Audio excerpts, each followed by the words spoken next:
So here, customizing plots, plotting multiple graphs, multiple plots on single axis. To plot multiple plot on single axis, firstly we need to import numpy as np, and we need to import matplotlib.pyplot as plt. Then we need to have some data. So here we have the year. It's a numpy array. We define the year using this method. We call np and then dot array, and then we put in the list inside this array to convert the list into an array. And then we can print it out. We can see that, which is a numpy array. So the year variable is containing the year from 1970 to 2011. Then we also have physical science here, which is the percentage of women awarded physical science degrees since 1970 to 2011 in America, I think so. So we got that and we print it out to make sure that it's a numpy array with the value that we want to get. We can check it to make sure that the length of them are equal. So we can put the length in year here, and down here we can print out a length of physical science. And similar, we have another numpy array called computer science, which containing all the percentage value equivalent to each year for women in America who was awarded for computer science degrees. And then we can check the length of this computer science here, and then we can print them out. I can print them out here. This print the length of a year is 42, the length of physical sciences is 42, and the length of computer science is 42. That means that all the elements, the number of elements in these three numpy arrays should be matched. So the next thing we need to do is we need to import matplotlib. Actually, we already import there, but maybe we can delete that part. Then we plot in blue the degrees awarded to women in physical sciences. To do that, we call plt, and we call the plot function, and we put in year for x-axis, and we put in physical sciences numpy array for the y-axis, and then we put in color is blue. Similar, we can plot the graph of the percentage of degrees awarded to women in computer science in red using this method. We call plt, we call the plot function. We put the year in the x-axis, and we put the computer science numpy array in the y-axis, and we choose the color as red, and we show the plot, and we got this. We can add some more information for the plot, like add the label. We can put a plt.label, x label, and we put in year, and plt.y label, and we put in percentage of degree awarded, and we got the label here. We can also add the title for the plot using plt.add a title, and we may name it title is the percentage of degrees awarded to women in, and then we put down there computer science, which is red, and here is physical sciences, which is blue. We enter and we got that. So that's the way that we can add multiple plots on a single axis using Matplotlib for data visualization in Python. Introduction to data visualization in Python. Customizing plots, plotting multiple graphs using axis. Rather than overlaying line plots on common axes, you may prefer to plot different line plots on distinct axes. The command plt.axis is one way to do this, but it requires specifying coordinates related to the size of the figure. Here you have the same three arrays: year, physical sciences, and computer science, representing percentages of degrees awarded to women over range of years.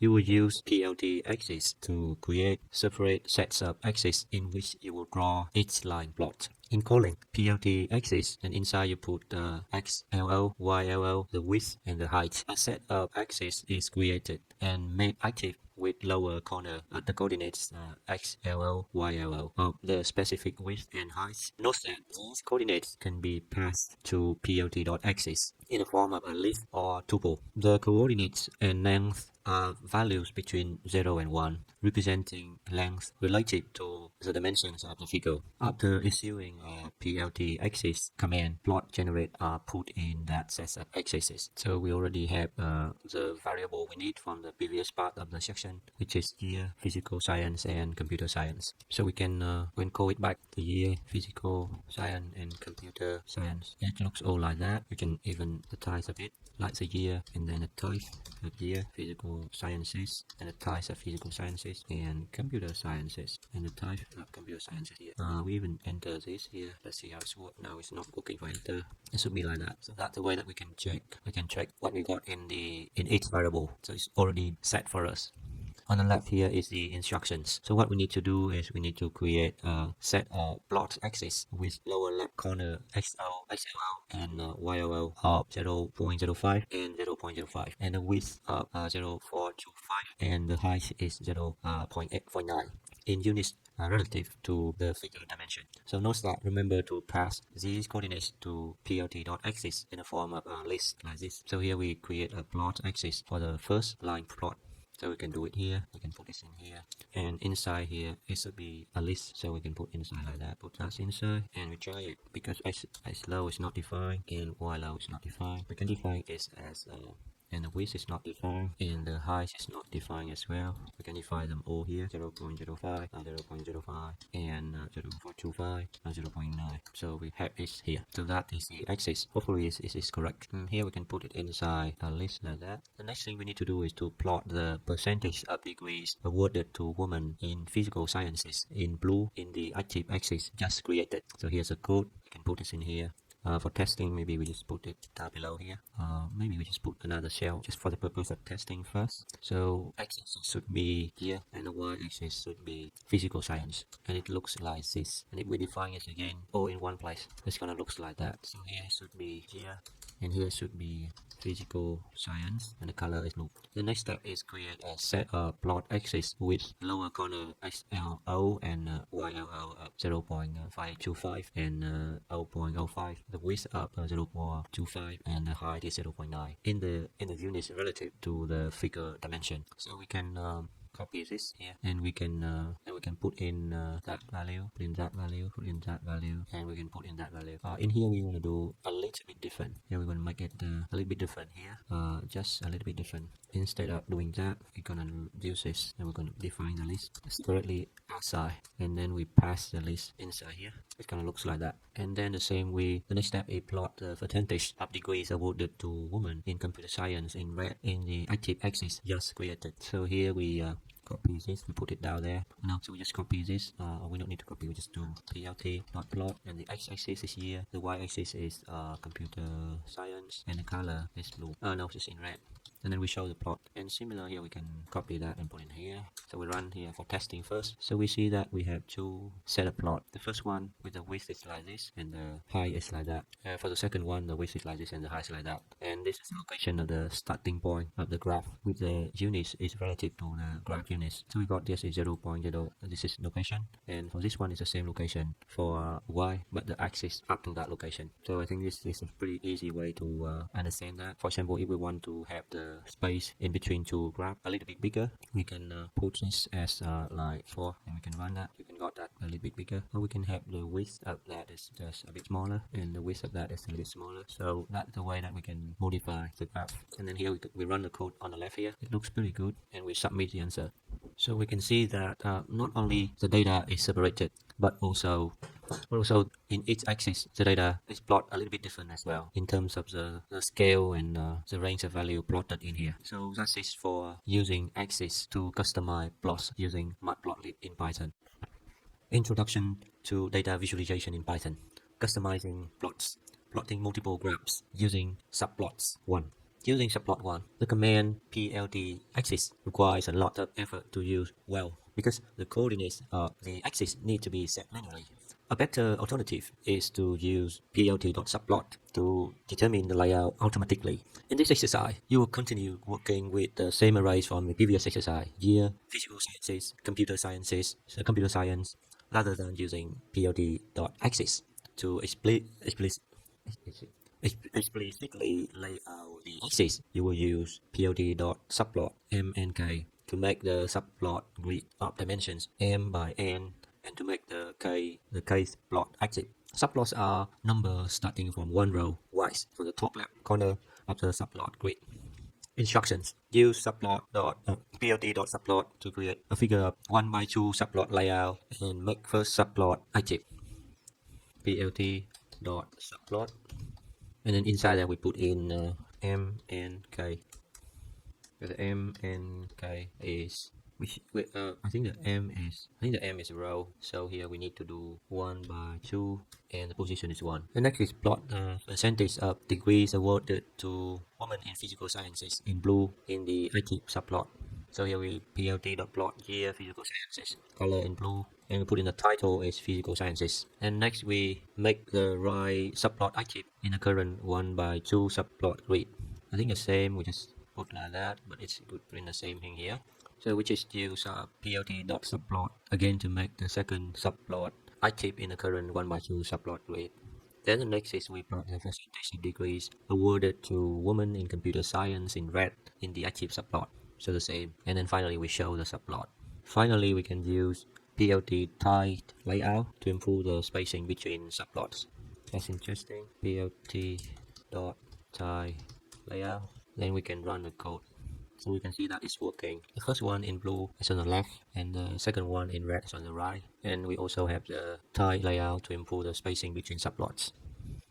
Let's see if we put this out by the command and we run the codes again.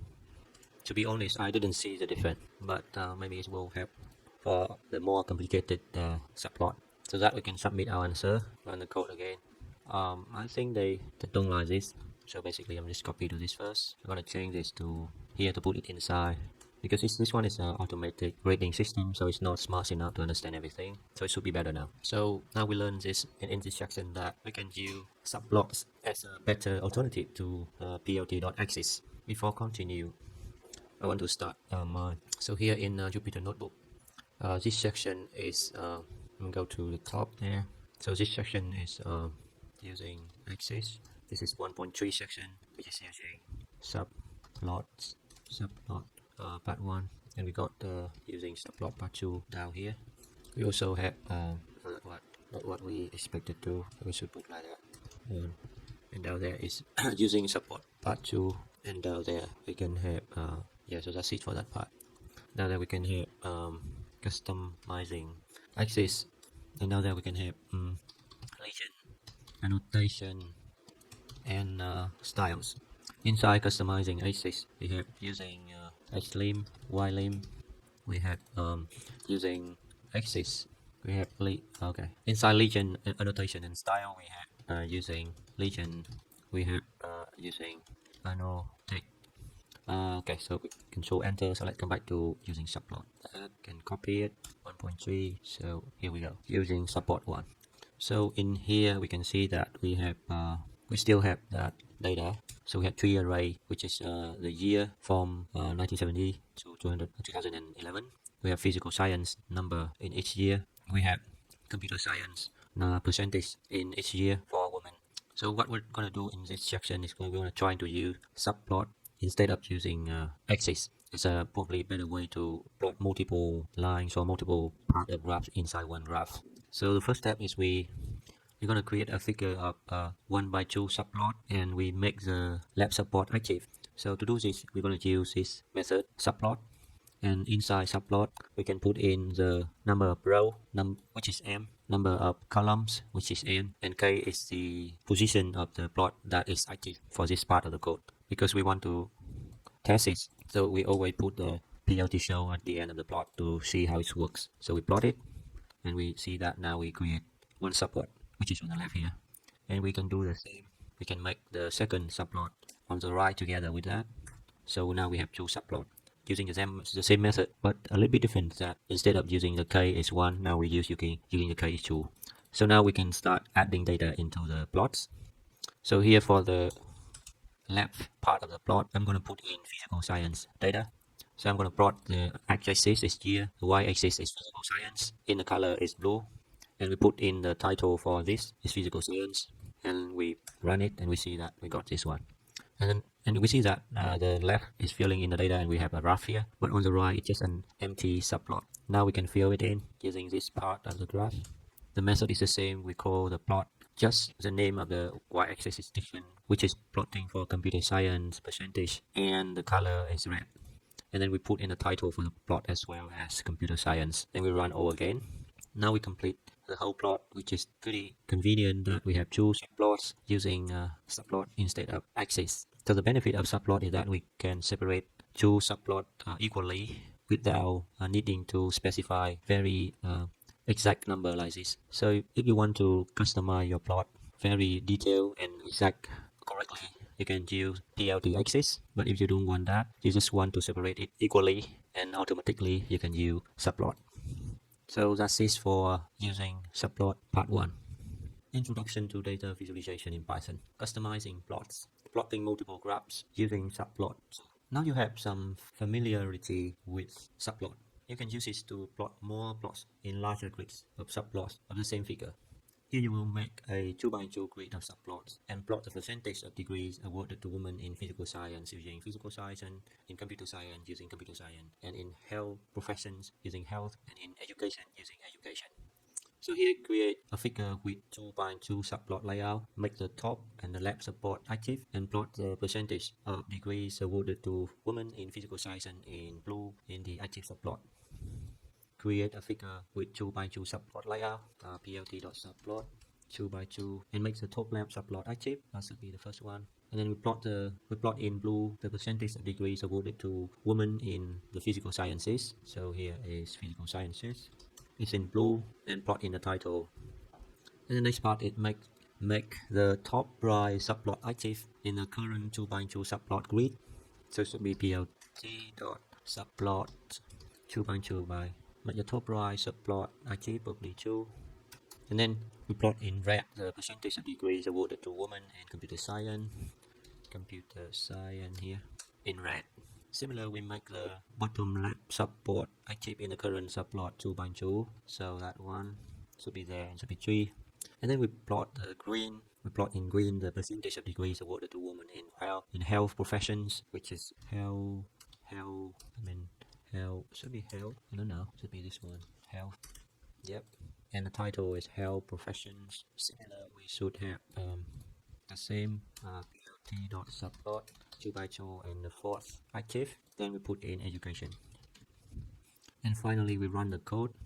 It looks fine. And then we submit the answer.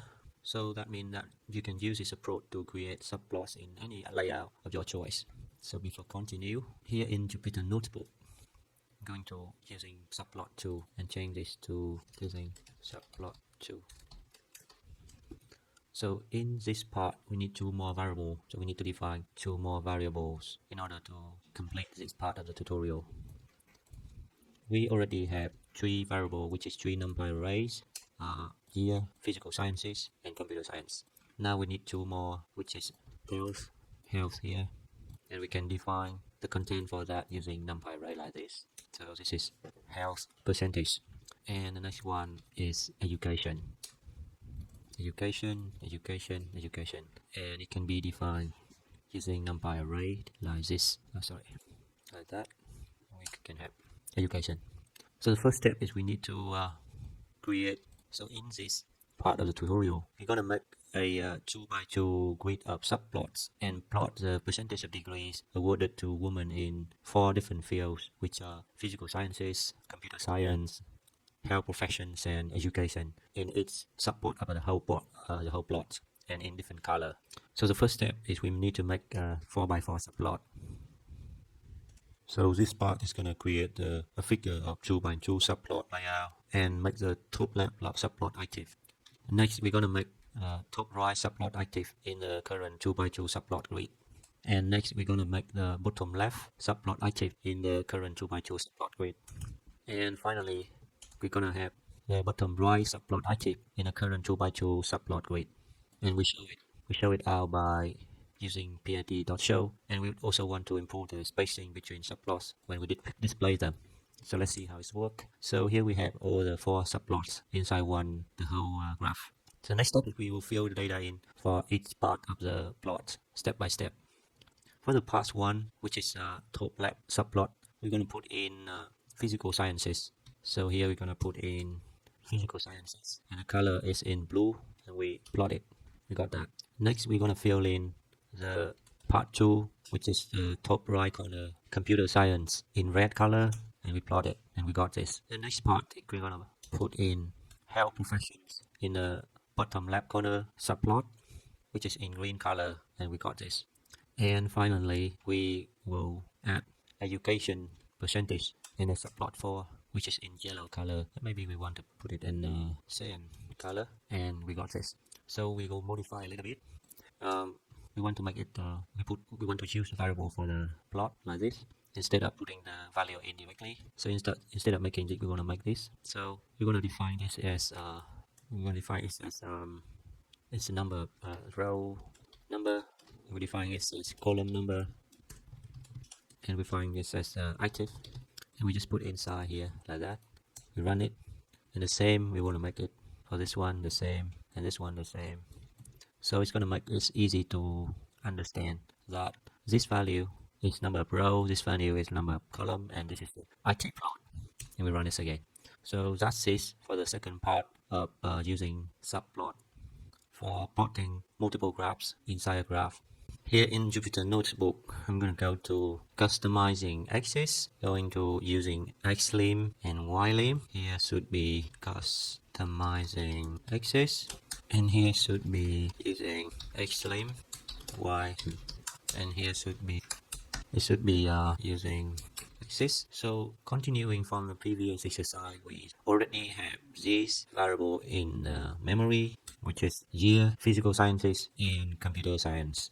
What we want to do in this exercise is we want to use XLim and Ylim to limit our plot from between 2 years, which is 1990 to 2010, and we need to change the limit of y-axis equivalent to that to make the plot looks balanced.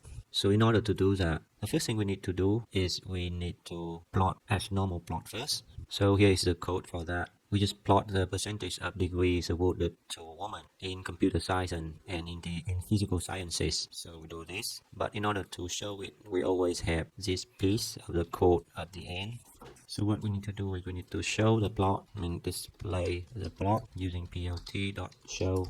We run it. So this plot is for the all data from 1970 to 2010. What we want to do is we want to limit it from 1990 to 2010. To do that, we can use x limits and y limit. So firstly, we set the x limits between 1990 and 2010 using xlim. So here's the code for that, and then we run it. So we can have that here between 1990 and 2010. And it seems that if we don't set the y limit, the graph will automatically determine the limit for us. It's pretty smart. But if we want to set it manually, we can put the code in like this. So you can see here the limit is from like 20 to 10 to probably 50. But if we want to set it again from 0 to 50, let's see how it looks like. So we can see that it looks a little bit different. The top part is a bit more space, and we see it's a bit more space on the underneath as well. We can also add some more information for the graphs again as well. So if we want to add the label for axis, we can add them here. So for example, here we add a label for both x-axis and y-axis.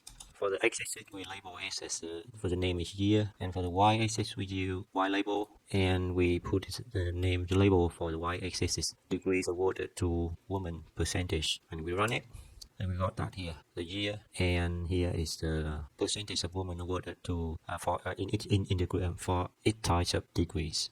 We can see that year is not very nice here because it looks like the format is not very nice here, but we can deal with it later.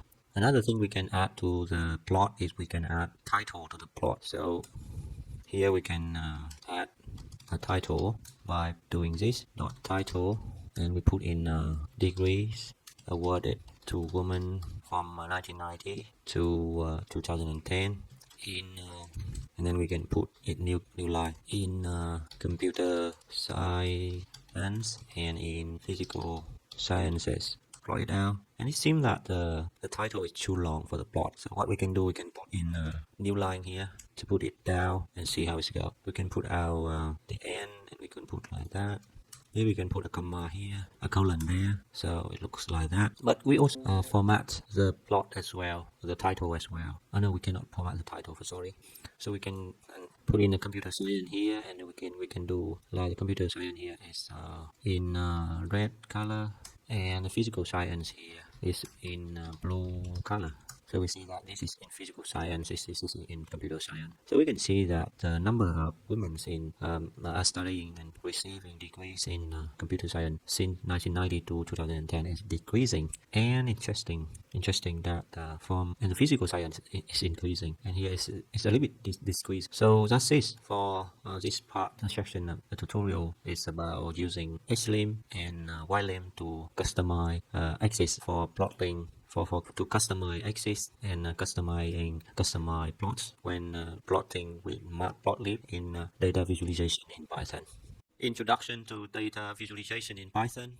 Customizing plots, customizing axis, using axis. Using plt.xlim and plt.ylim are useful for setting the axis limits individually. In this exercise, you will see how you can pass a for tuple to plt axis to set limits for both axes at once. For example, plt axis 1980, 1990, 075 would set the extent of the axis to the period between 1980 and 1990, and would set the y-axis extent from 0 to 75% degrees award. Once again, a percentage of women graduates in computer science and in the physical sciences are held in available computer science and physical sciences, where each value was measured at the corresponding year held in the year variable. So here's the code. You got plot in blue, the percentage of degrees awarded to women in computer science. We done that, code the plot, put in the year for x-axis, computer science for y-axis, and put in the color as blue.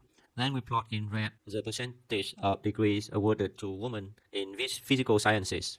So we plot in the x-axis for year, y-axis for physical sciences, and the color is red. Then we set the x-axis and y-axis limits for both axes using a tuple. So we're gonna call plt.axis. Then inside that we're gonna put in a tuple, and inside the tuple we put in the x limit first. Then we put in a y limit.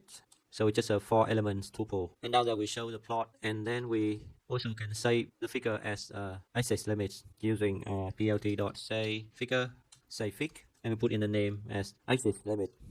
Then we run the code. It should look like that, and we submit the answer. It seems that it's not as we expected, so check your code of plt.axis. Did you pass the correct tuple as an argument? I need to check it here. It's a tuple, so it's inside that. It should be correct. Now they want from 1990 to 2010, and it's not from 15, from 75, from 50. I'm gonna run the code again and then submit it again. It looks better. So using plt axis allows you to set limits for both axes at once, as opposed to setting them using xlim and ylim individually. So coming back to the Jupyter notebook here, we got to the top, and here we have using axis. So from the previous part, we already have these variables in memories. We got year, we got physical sciences, and we got computer science.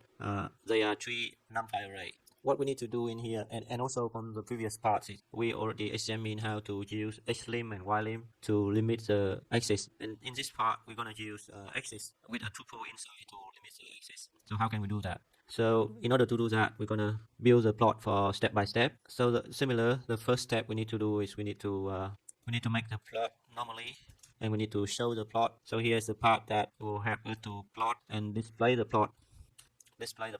So we need to set the title for the plot using add title here. We just put it in here and we print it out, so we got the title. We also want to add label as well, X label and Y label. So I'm going to type in to make me remember. So it X label at plt.x label, and I'm going to put in year, and I'm going to print it out like that.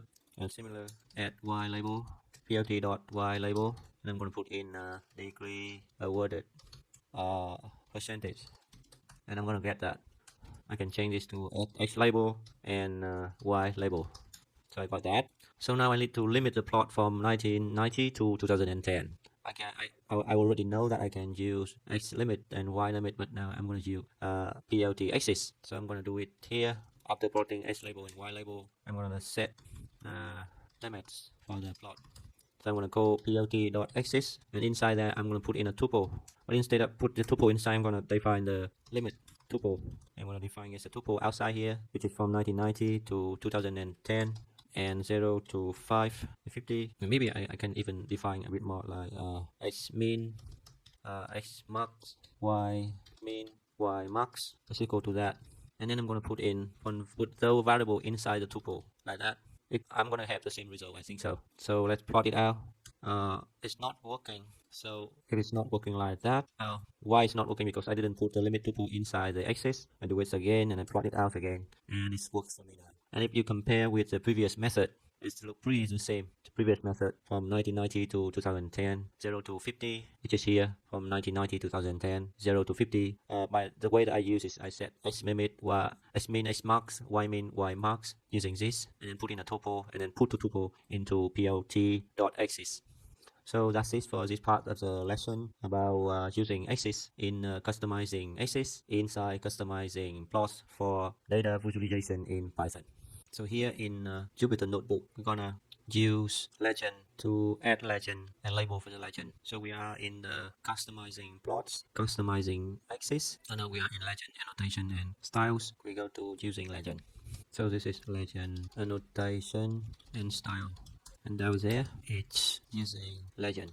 So in order to add legend into a plot, we need to just plot the plot normally first. So similar to previous section, we already have several variables, which is year, physical sciences, and computer science. They are three numpy array representing year, number or percentage of enrollment in physical sciences, and number of enrollment in computer science, corresponding to the year from 1970 to 2011.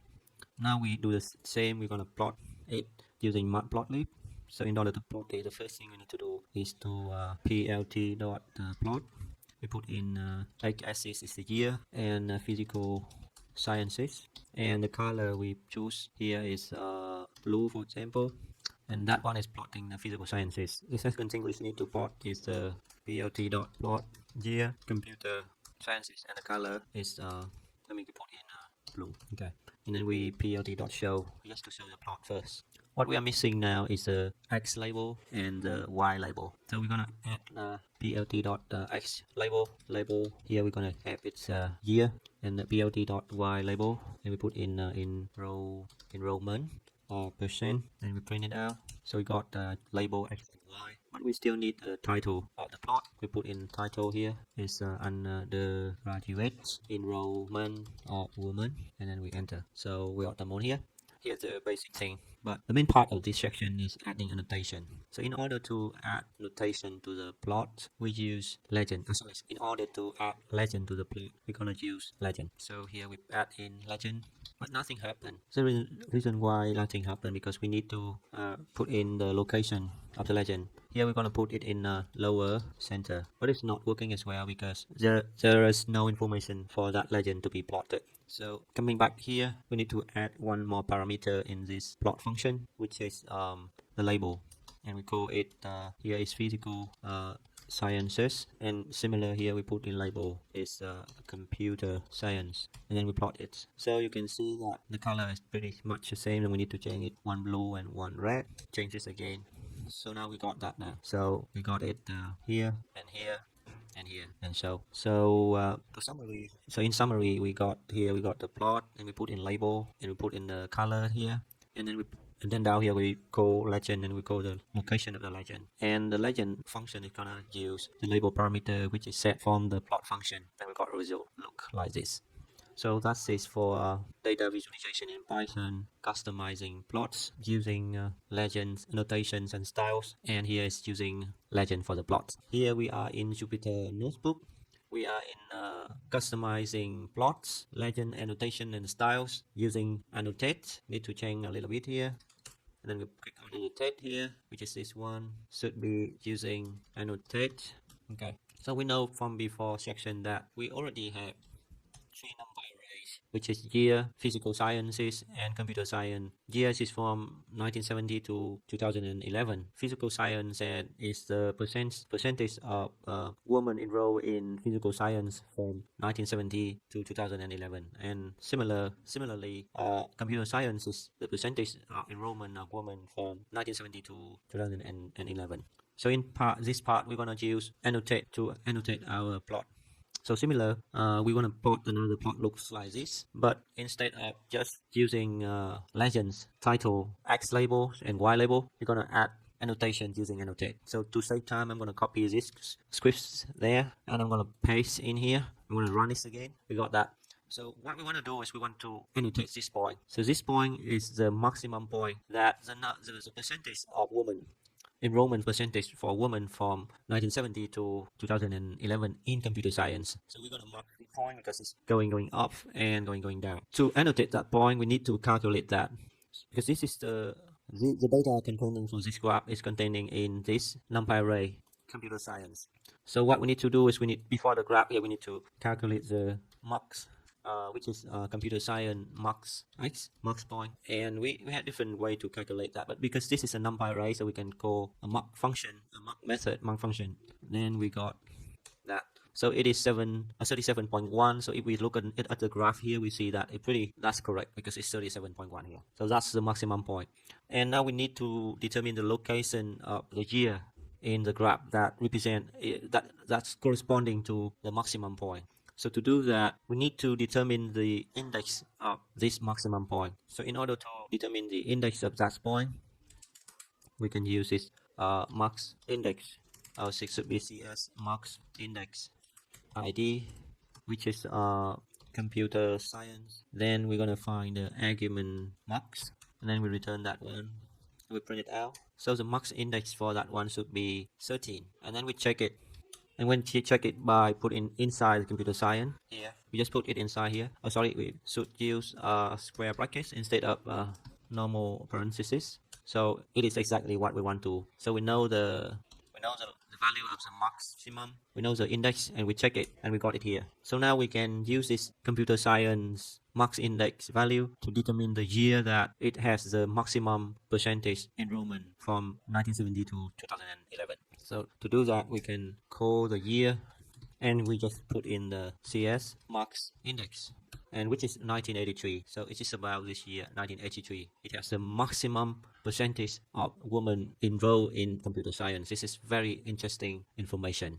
I'm not sure this is real or not, but it's interesting. Then we know that, so we can define this. It is year CS max, or maybe CS mark year is equal to that. Then we can put out that and CS mark year, and we're gonna have that. So we already know that this location is represented by this one, by CS max and CS max year, that one. And the year should be first and the enrollment later. So it should be the year first and the enrollment later. So it should look like that. The x-axis is the year, so it is 1983, and the y-axis, which is percentage, which is 37.1. So now we need to add we can add annotation using text and an arrow. So now we're gonna use an arrow. So to add annotation, we're gonna use plt.annotate, and inside here, the first parameter is we need to put in the string that we want to use to annotate. So here we just put in CS max point, and next we put in the location of the arrow.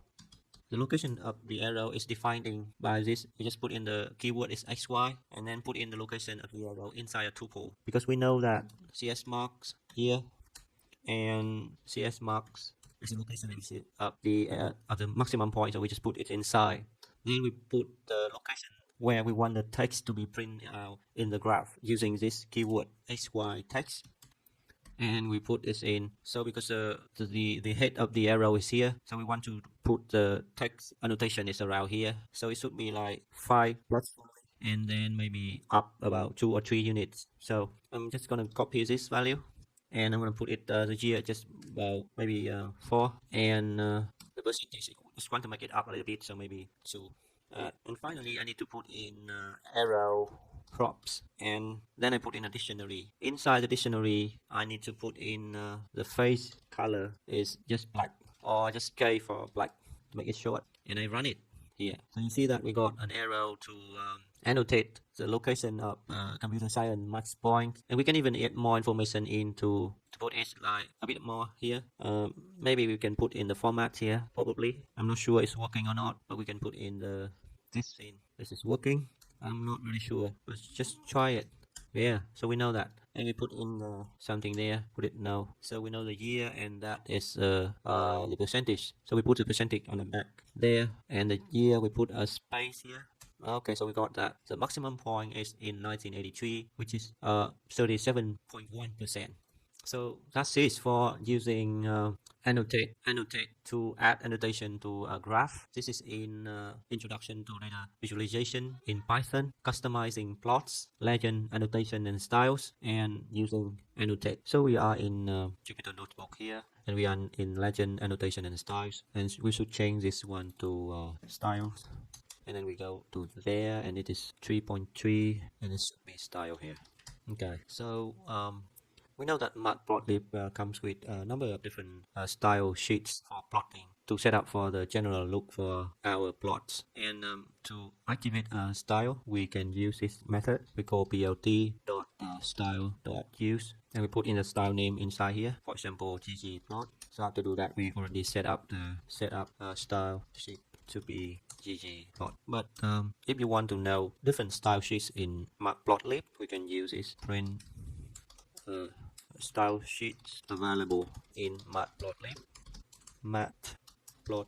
We can print this out, plt.style.available, and we have here many styles. And here we use ggplot, which is one of them, and probably one of the very popular plotting style. So in order to demonstrate this, I'm gonna use all the variable that we already have. So we already have different variable, which is year, which is physical sciences, which is computer sciences, which is health, and also education. So you plot it out, you can see that we got 5 numpy arrays here containing all the data available in this section. So what we want to do is now we want to plot a graph including 4 subplots for physical sciences, for computer sciences, for health, and for education. So in order to do that, we need to import matplotlib.pyplot as plt first. That's the first one. Then after import that, we need to set the style sheet to the style that we want to do. For example, we want to use the Seaborn dark, so we just put in plt.style.use, and we put in Seaborn. So it comes up here. We can copy this and we can paste this in here. It's not working because Seaborn dark is something wrong. Okay, here. That one. We just need one single code. So now it's working now. So next is we need to create 4 different subplots. So to do that, we just create 4 different subplots so one is for computer science, one is for physical sciences, one is for education, and one is for health professions. So how to do that? We call plt, we do call subplot, and inside there we're going to define something like this. We're going to define the number row, number column, and active, and we define this as number row 2, number column 2, and the active first one here. Then we put this variable in the subplot, and then here at the end we want to show the plot, the plt.show. So run that, and we want to show is inside here or something like that. That's the first one. We need to have more and more and more. So we need to have 4 of them. This is 2, this is 3, and this is 4. So now we have 4 subplots inside that one. And for the first one here, we want to plot the physical sciences inside. So we just do plt.plot, and then for every single plot, the x value should be here. So we just copy them like that. It's the same. And here we change to, the first thing we can do is we can put in computer science here, and we can choose the color is blue. And when we plot it out, you can see that the first one is blue. And similar, we can copy for the next one here like that. And we change to red, we change to green, and we change to maybe magenta. I'm not sure. Yeah, so that's good. But we need to change different types of input data as well. There should be physical sciences. Here can be health, and here can be education. So we've got different data for 4 different subplots. And we also need to label it to separate, to let us know that which one is computer science, which one is physical science as well. So we can do plt.title, and this one is computer science. We just print it out, and we got computer science here. And make it capital, so make it like that. We can copy it, do that there, and do that. There's the same thing. So just copy them down and do that like that, and just copy this and put it in here. So health is in title, and education is inside title that, and maybe change it to like that a little bit. So we got that graph. So the next thing we want to do is we want to determine we want to annotate some point here. We want to annotate the maximum point of enrollment for computer science. So that is the first step. So we want to put an annotation in there. So here we will call annotation, we call annotate.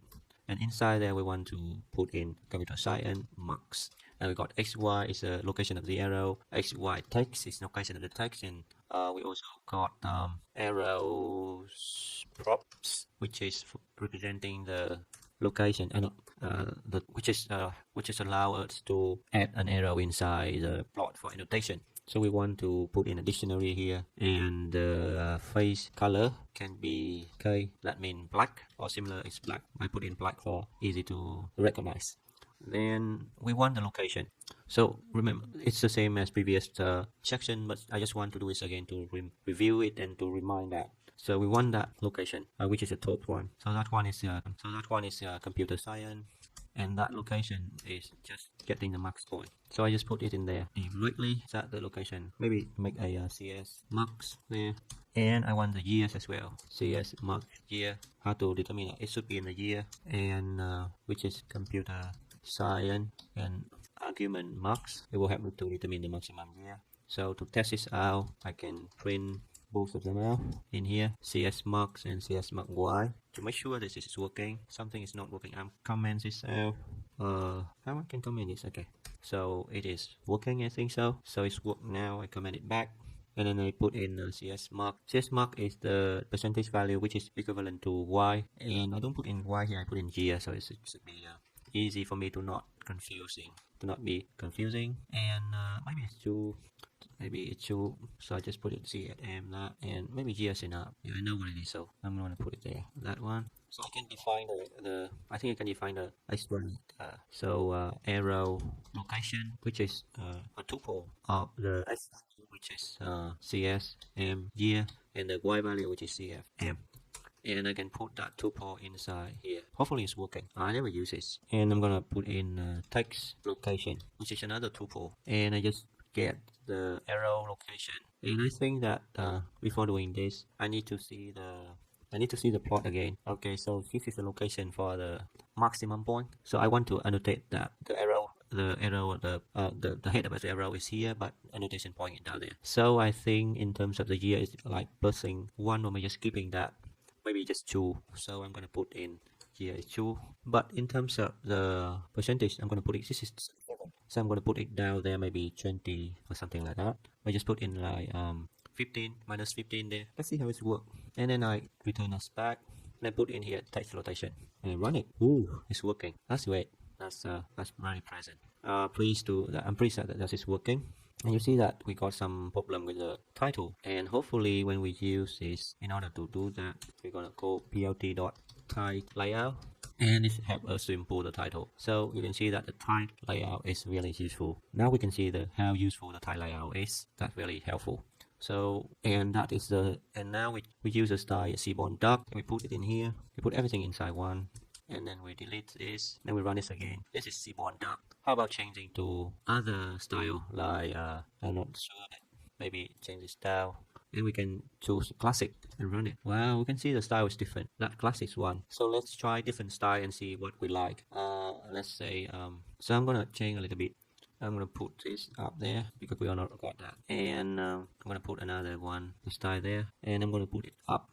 And instead of calling the whole, I'm gonna make this a function called define plot for subplots, and I'm gonna put all these things inside one tab to make it in one function. And then down there, I'm just gonna use that. So I need to run this to define the function. Then I put this down, so I know that the classics will need to be like that.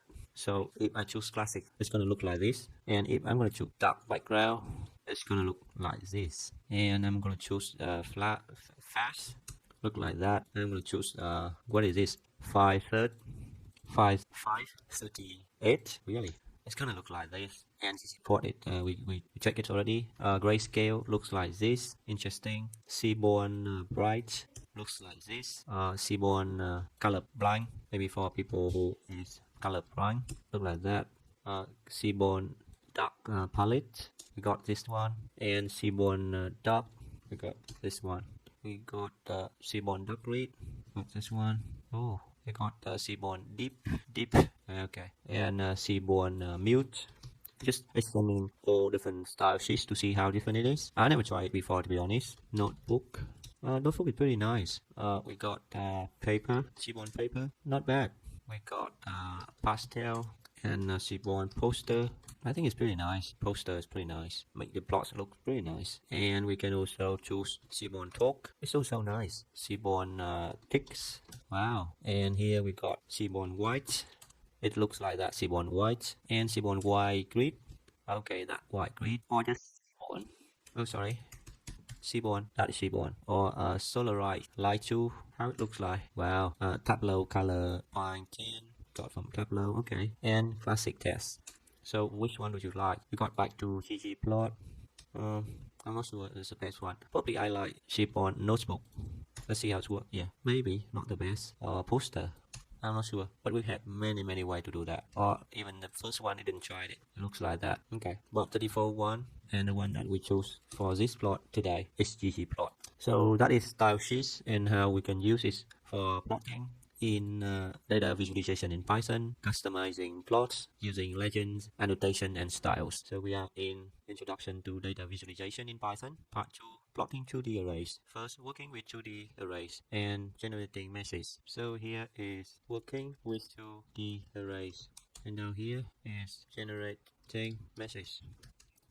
So the first thing we need to do is we need to import the library that we want to work with. So here we import NumPy and import Matplotlib.pyplot. Using import NumPy as np alias, import Matplotlib.pyplot as plt. So in this part, we're going to use numpy.meshWidth. So to get help for the numpy.meshWidth, we can type in help numpy.meshWidth like this. And here since the help on the function numpy.meshWidth on module numpy. So we got here is meshWidth, xi, and kw arguments. So we will return coordinate matrices from coordinate vectors. So we need coordinate vector for this. So we put it aside down there. So in order to make a mesh and visualize a mesh, we firstly generate some vectors. Generate vectors. So we can use NumPy linspace to generate vectors like this. So we can type in np.linspace help to get help on linspace. So this function linspace will return evenly spaced numbers over a specified interval. So we got the start, the stop, and the number. So the start is the starting point of the sequence. The stop is the end point of the sequence. And number can be integer, it's an optional. Which is the number of the array. So we got some example here as well. If we put in like this, we're gonna have 5 number between 2 and 3, which is 2.25, 2.5, 2.75, and 3. So that is linspace. That's the way that we can get help for linspace. And the other one is we get help for mesh width. So here we're gonna create two vector u and v. The vector u is np.linspace, and we wanna visualize using that. Start, stop, and this is number is equal to start is -2, stop is 2, and the number is 41. Then we put the number inside like this, and we're gonna have u, which is a vector. And next we're gonna generate v, it's the same, but we're gonna change it to -1 to 1, and the number is 21 only. And we change it to v, and then we generate it, and we got 21 element from -1 to 1, vector v, 1, vector v. So this is actually 1D array. So from this 1D array, we need to generate 2D arrays. So generate 2D arrays from u and v on 1D array, u and v. How to do that? We can use mesh width to do that by make it x and y. 1D array can be called vectors as well, actually. So x and y is equal to np.meshWidth. We're using meshWidth to generate 2D array, and we want to put in u and v in here. It's very simple. And now we will print out x and y. So here we got x and y. So this is a mesh with our 2D array from 1D array. So just print in x first. Let's see how it looks. It looks like that. And then we can print y and comment x out. And we got y looks like that. And then if we print out the length of x and the length of y, something wrong there. So we got the length of x and y is the same. If we print out the shape, I think shape of x, something wrong there. Let's dot shape. It's not working for me. Sorry for that.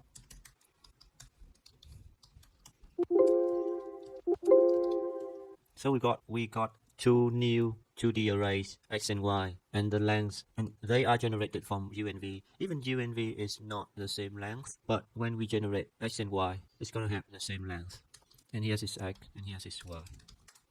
It's an array. It's look like that. So if we look at the array, it's include this value inside that array. And if we explore a little bit more, we want to explore this 0 and this 0. So we're going to have the first element. It looks like that. So if we see that the first element, and if we calculate the length of the first element and the length of the second element, sorry for that, the length of the first element of x and y, we're going to get them both 41. So that's so interesting. What if we put its v and u? Just an experiment to see how it works. If we set its v and u, we're going to have that the length of 2D array x and y is 41 now, and the length of each element is 21.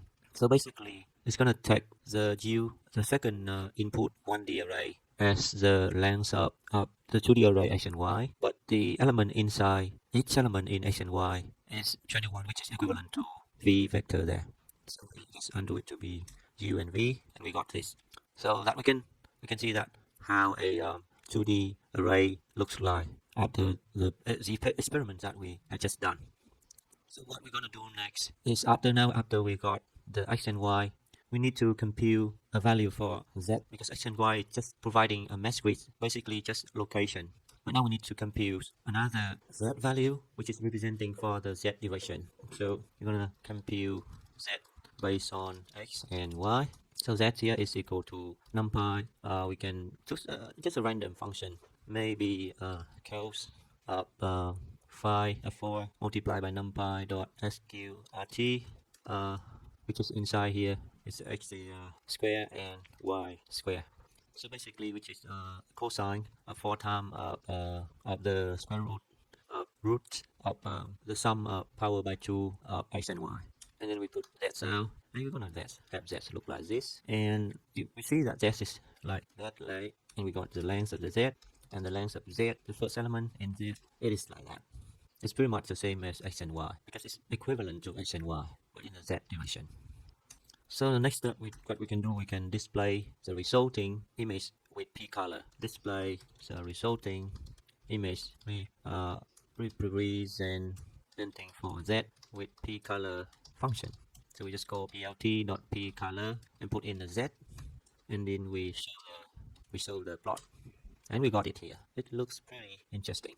So if we want to increase the resolution of the image, we can put it in here as for example 401 and 201. It would take longer, but you see that the resolution of the image is increasing. We can edit and modify a little bit to make it looks different, but we can change it to 201, 101 to make it quicker. So coming back to there and coming back to 21, and this is 3. If we want to change it to sign, it looks pretty much the same.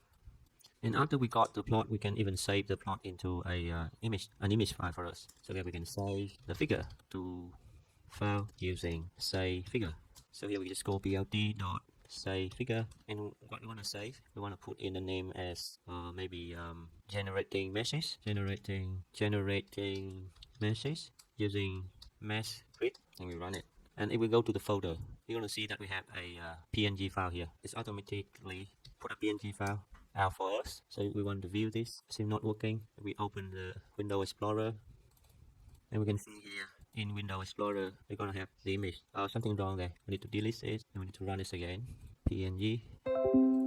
Somehow we cannot see the image. So how about we're gonna read in the image using Jupyter Notebook. Okay, that will be interesting. Jupyter Notebook here, and here we gonna exploring array orientation. So in order to explore array orientation in Jupyter Notebook using NumPy and Matplotlib, firstly we need to import NumPy as np as normal, and import Matplotlib PyPlot as plt.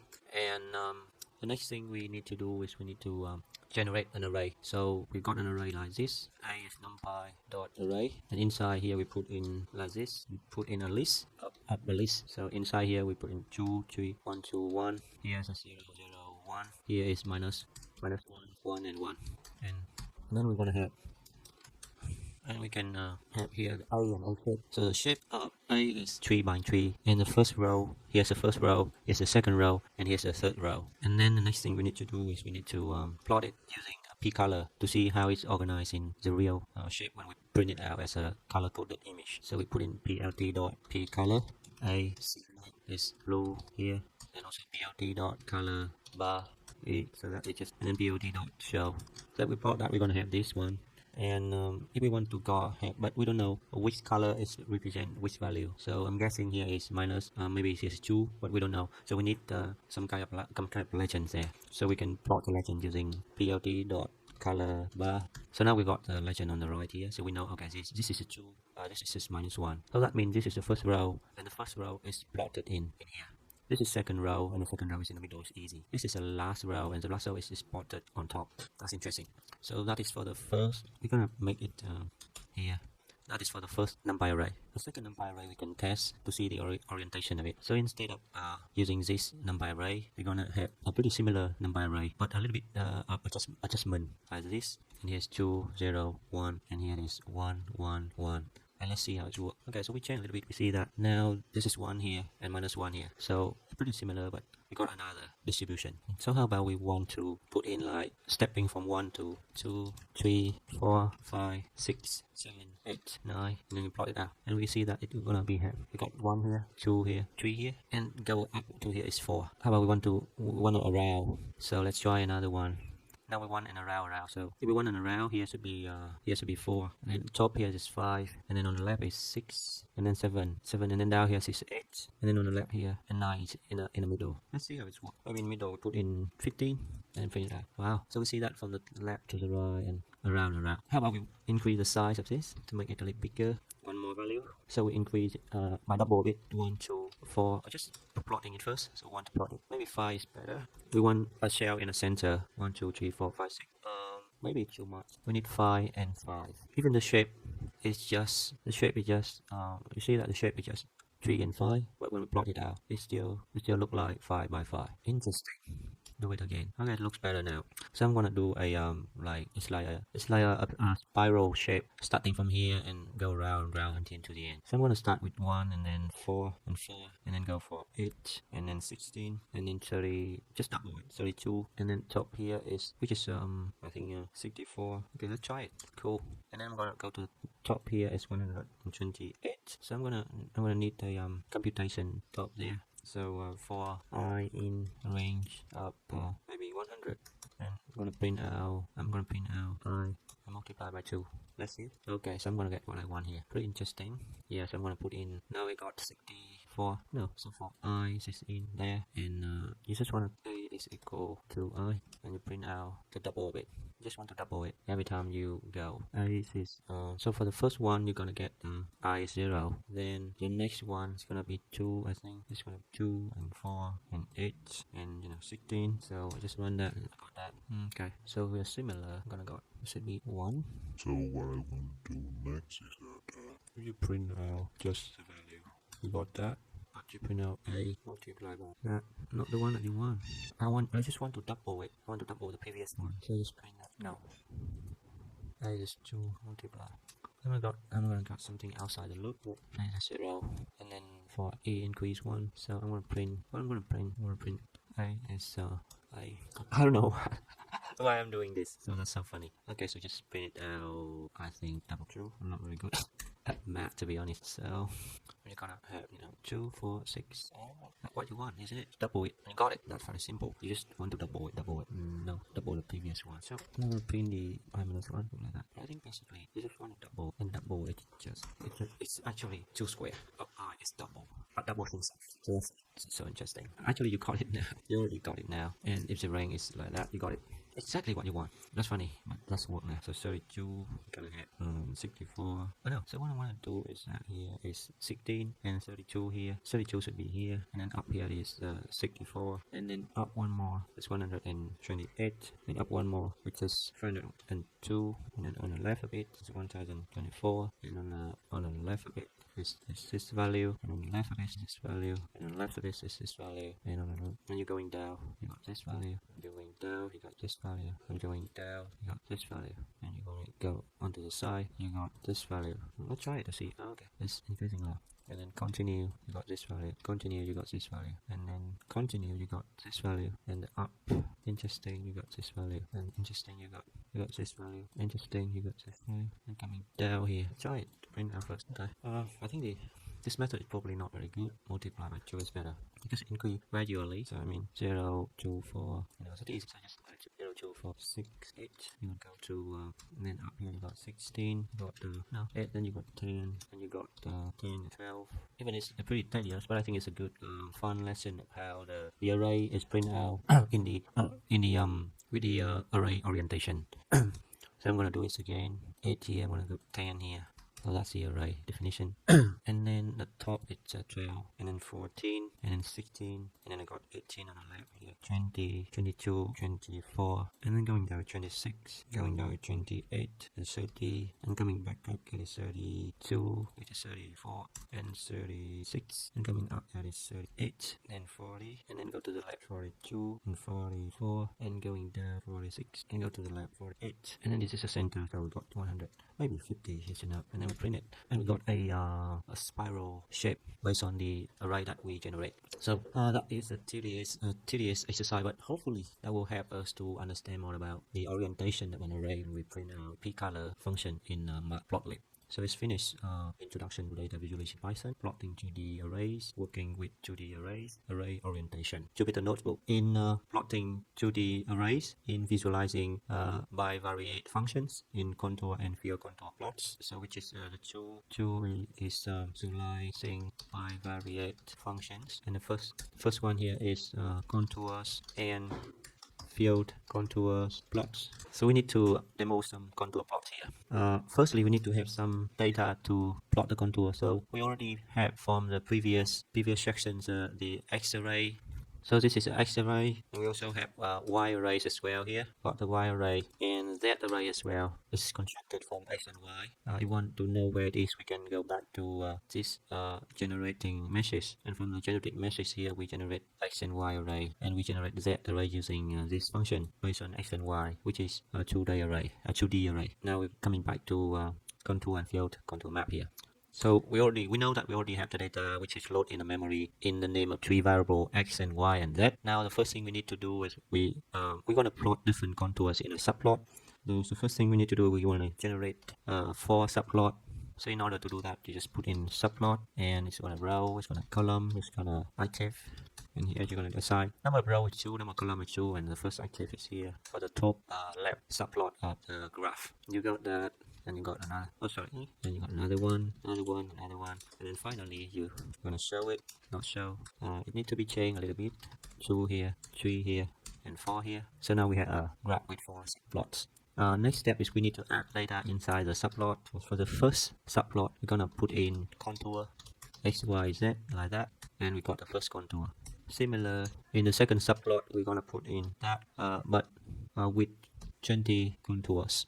Similar in here, we're going to plot default field contour, and then continue in here. Similar, we're going to plot a default a field contour with 20 contour, and the function is just contour f. So here's the contour and contour f plot from 2D arrays, which is in Introduction to Data Visualization in Python, plotting 2D arrays, visualizing bivariate functions, contour and field contour plots. We are in plotting 2D arrays, in visualizing bivariate function, I think so. And the last section is modifying color maps. So here inside modifying color map, what we want to do is we want to see how each color map is influencing the result of the plot that we use in Matplotlib. So in order to represent this, we're going to use X. A data set is X and Y and Z, which was generated from the previous section. So basically, X and Y is the 2D array, and Z is just calculated from X and Y for the Z value. So the first thing we need to do is similar. We need to generate a graph with 4 subplots because we got from the previous section. So we're going to copy it in here and just copy and print this again. Okay. And in here, we're going to add the color maps for each section. In order to do that, you just go to the contour plot here. So every single one here need to be used. The contour field plot. It's just a specific thing for this lesson and not a requirement. So here we put in after that is 20 contours and how to specify a color map for each subplot and print out the title as well. So we're gonna specify it using CMap, and for the first one we're gonna use vary this color map, and in order to call vary this color map you need to use no capitalization in the name, it is consistency name, and then you need to plot the color bar as well, color bar as well. Let's see how it works for the first one. So it looks like that, and we need a title for the first one as well. Plt.title. The first one is vary this, and now we got the first title, and we're gonna do the similar thing for the next step. Similar thing, just edit a little bit. And here for that is for vary this color map. The second one title color map we're gonna use gray. Oh maybe yeah, gray. What happened? We're gonna change vary this to gray, and the title is gray. And you can I think you can enter it, you can got the gray color scale. The next color scale you can use is autumn, and absolutely no capitalize. Yes, it's autumn. And the last one is winter, and here is winter, and we print it out. Something wrong there. To make the map look nicer, we can plt dot light out, maybe that one, so we have better display of the graph with 4 different subplots representing 4 different color map using CMap in Matplotlib, in visualizing bivariate functions, in plotting 2D array, in introduction to data visualization in Python, visualizing bivariate distributions. Okay, we are in plotting 2D arrays, visualizing bivariate distributions, and using his2D. So firstly we need to generate data. So the data we want to use for this section is which is auto MPG dataset. So we got HP here, which is a numpy array, and numpy array HP is for horsepower. And then we got MPG, which is miles per gallon, which is another numpy array. So we need to define it here. So HP is, we need to import numpy first as np, and np need to define HP as np.array, and inside here we put in the data for the array. Copy that, put in here, then we go add HP. Okay, so we got an array, and the length of HP, which is 392 elements inside. Similar, we need to generate MPGs as well. MPG is np.array here. Copy that and we put it in here, and we're gonna print out MPG and the length of MPG. And what we're gonna got is a 2 array with the same length, which is 392. Okay, that's finished for the data.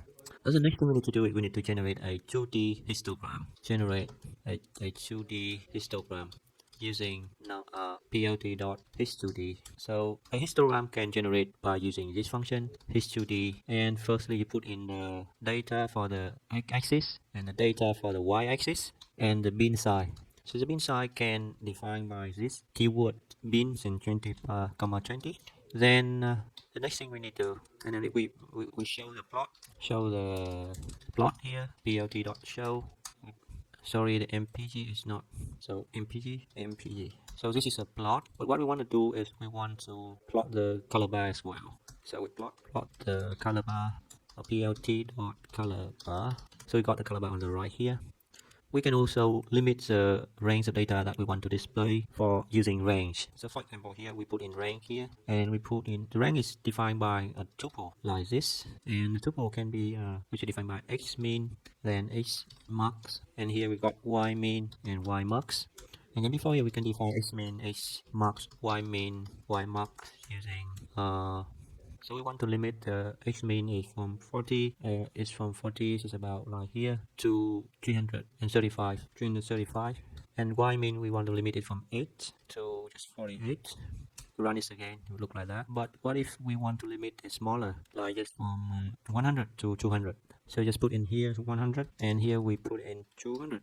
Then from here we're gonna just keep it like that. So now we got the limit is between 100 and 200. We can also change the y direction limit. So if we want to change the limit like from 0 from 20, maybe turn from 5 to 35, we run this again, and we're gonna got that. And if we put out the range here, we run it, and it will be return. Then we put the range in, we're gonna get like that. So that's it for plotting 2D arrays, visualizing bivariate distributions using histogram 2D, and using just coming back to here, plotting 2D arrays, visualizing bivariable distribution using hexbin function. So in this section, we're going to use hexbin to produce a 2D histogram histogram distribution of the data that we already generated from the previous section. So just to remind us how the data looks like, which is HP is horsepower and MPG, which is mile per gallon.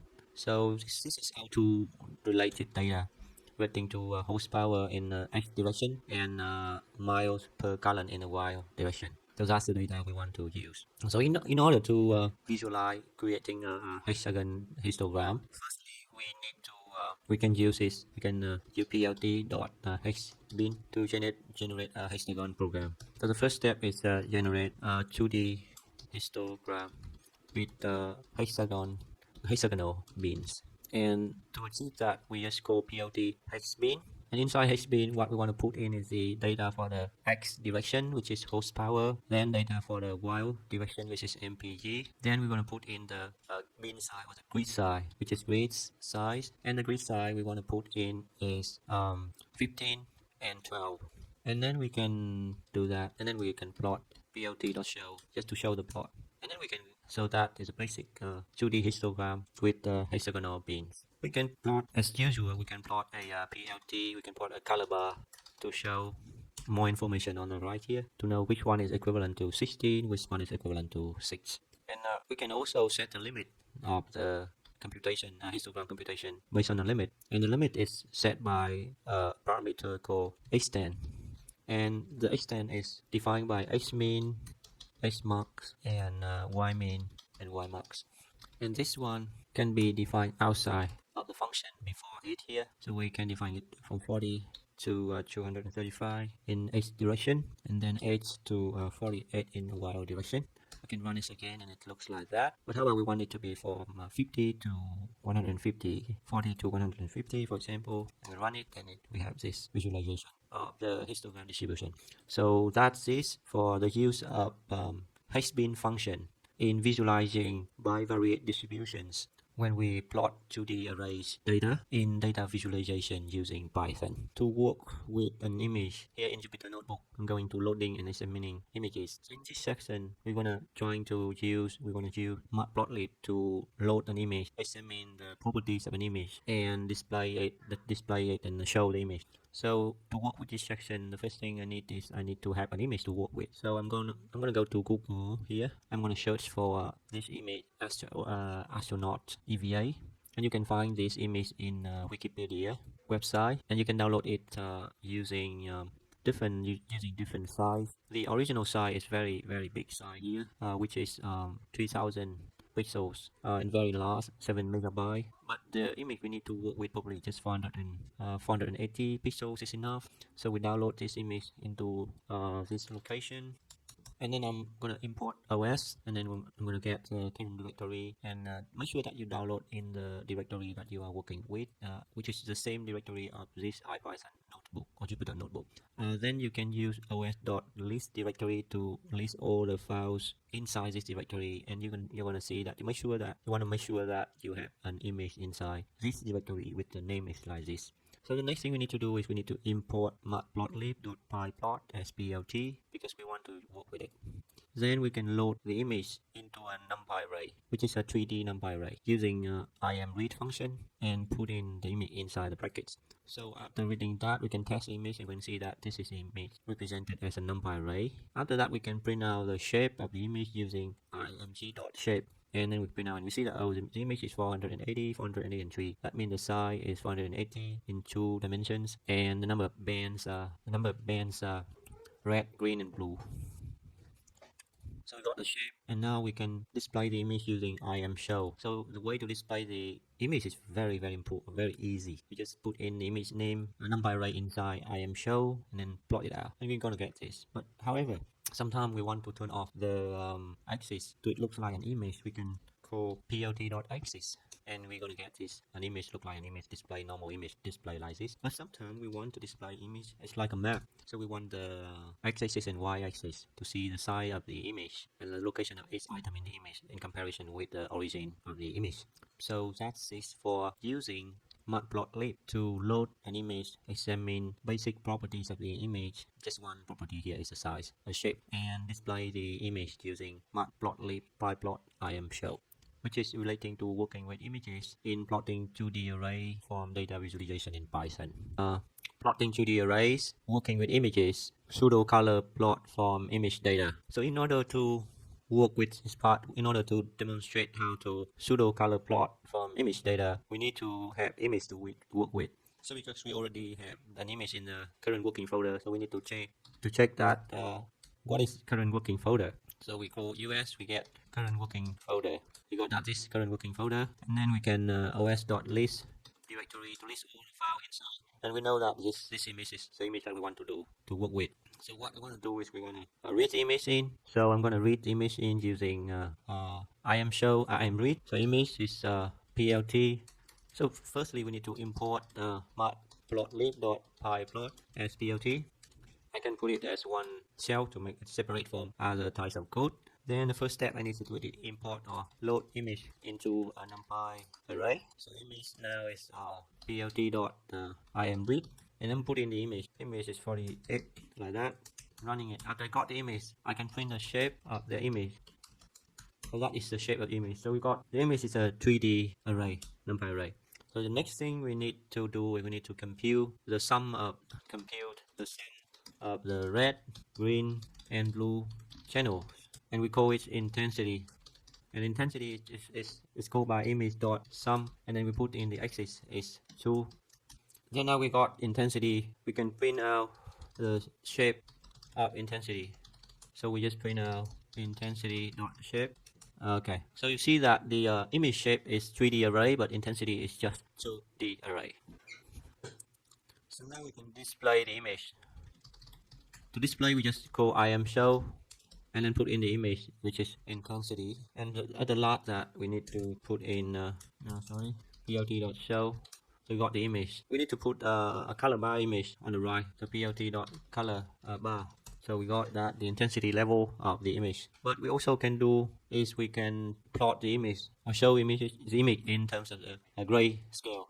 So to do that, we can set up CMap using color bar. CMap is gray, and then you got a black and white grayscale image. And so I think that's it for this part. Okay, I forget that in here before finishing, you can also show axis up or on. Here, so you turn on the axis. It should be a string inside here, but you can also turn it off if you want. And that's it for this part, pseudo-color plot from image data, working with images in plotting 2D arrays from data visualization with Python. In Jupyter Notebook, in this section, we want to look at ExtentandAspect when working with images for plotting 2D arrays in data visualization in Python. So in order to demonstrate how to work with ExtentandAspect in plotting an image, we need to have an image to work with. So again, if we look at the current working directory using list directory, we're going to see that we got an image inside here. So now the first thing we can do is we can load the image in. But before we do that, we need to import matplotlib.pyplot as plt. After we got that, we can load the image in by IamRead. So load image into a NumPy array. So we name the image variable with img, and we call NumPy. Actually, we need to also import NumPy as p as well. Then here we got image is equal to NumPy.imRead the image. No, we don't need to use NumPy. We use Matplotlib only. Sorry for that. plt.imRead. Actually, we can read NumPy, but this method is also the same. Yeah, I think plt.imRead is actually using NumPy in the background. So it is anyway, it's the same because it read and convert data of an image into a 3D NumPy array. So and we got the name for the image is 48 like that, and we read it in. So we finish reading it in. After we read it, now we can plot it. Plot it, but instead of plotting the image into one figure, we're gonna divide the figure into 4 different parts using subplots. So now we generate 4 subplots in a figure before we plot the image. And finally, because we're using subplots, so we improve the display. So we just show the figure. using empty show like that. So here we generate the subplot. So the subplot is called by plt.subplot, and inside that you're gonna create 4 subplot, and the active position is there. So what I like to do is like to make a row, a column, and then active, and then make it 2, 2, and 1. And then here I put it inside this. So that's the way I do. But you know, maybe I just do the other one. But I like to show that for tutorial. You can see that. Okay. So this is a row, this is a column, this is active. And in Python, it's very cool that you can assign 3 variables at the same in a one line like this. Very neat, easy to read and understand. That subplot, and then I'm gonna get.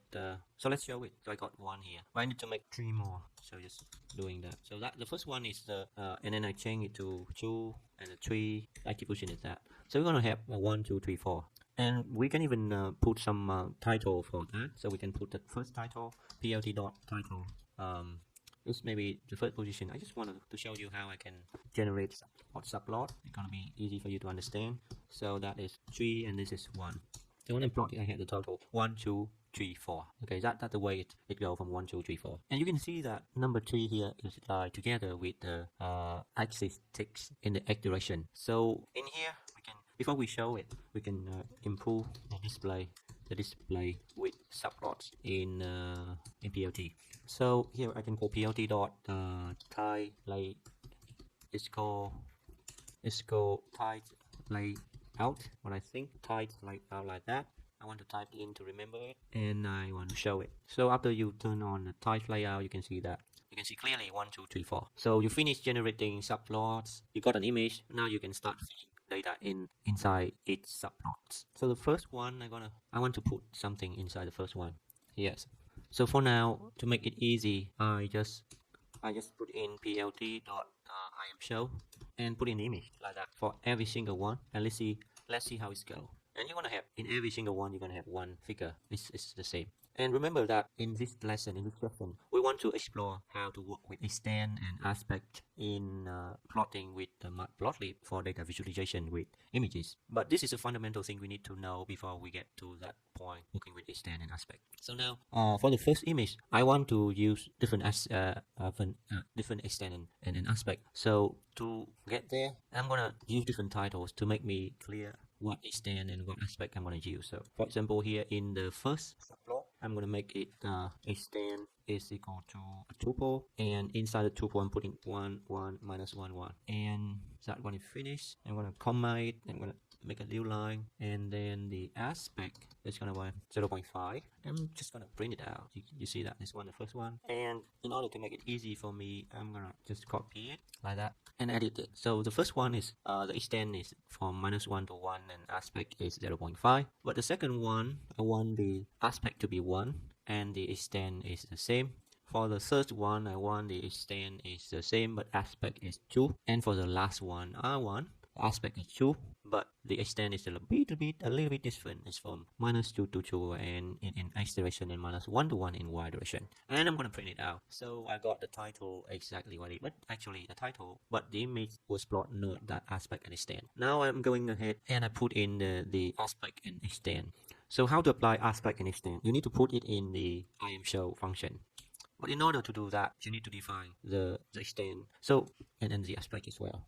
So here to put in extend, comma here, and extend equal to a tuple. And I think I want to find that extend 1, and I define it's a tuple is this one. I like to put it like that, so gonna have that. And when I need to do, I just put in here extend is equal to extend 1. Hopefully it's works. Sometimes it's not working, but I hope this time it's working. And also the aspect, I just want to put in here aspect is equal to 0.5. Aspect is very short, so you need to make a variable for that. And I run it to test it, and I can see that extend and aspect for the first one is working.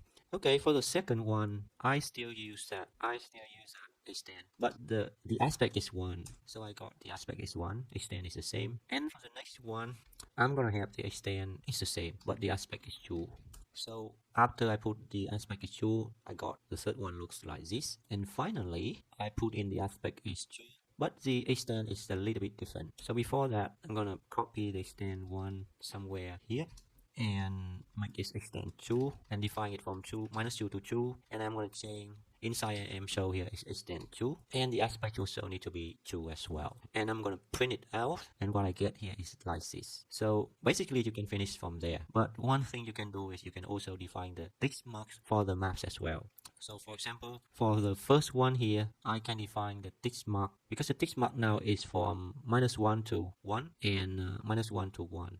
It's pretty cool, but I want to be, for example, more consistent. Like it's not -1 and -0.5, 0.51. It should be one step equally in both directions. So how can I do that?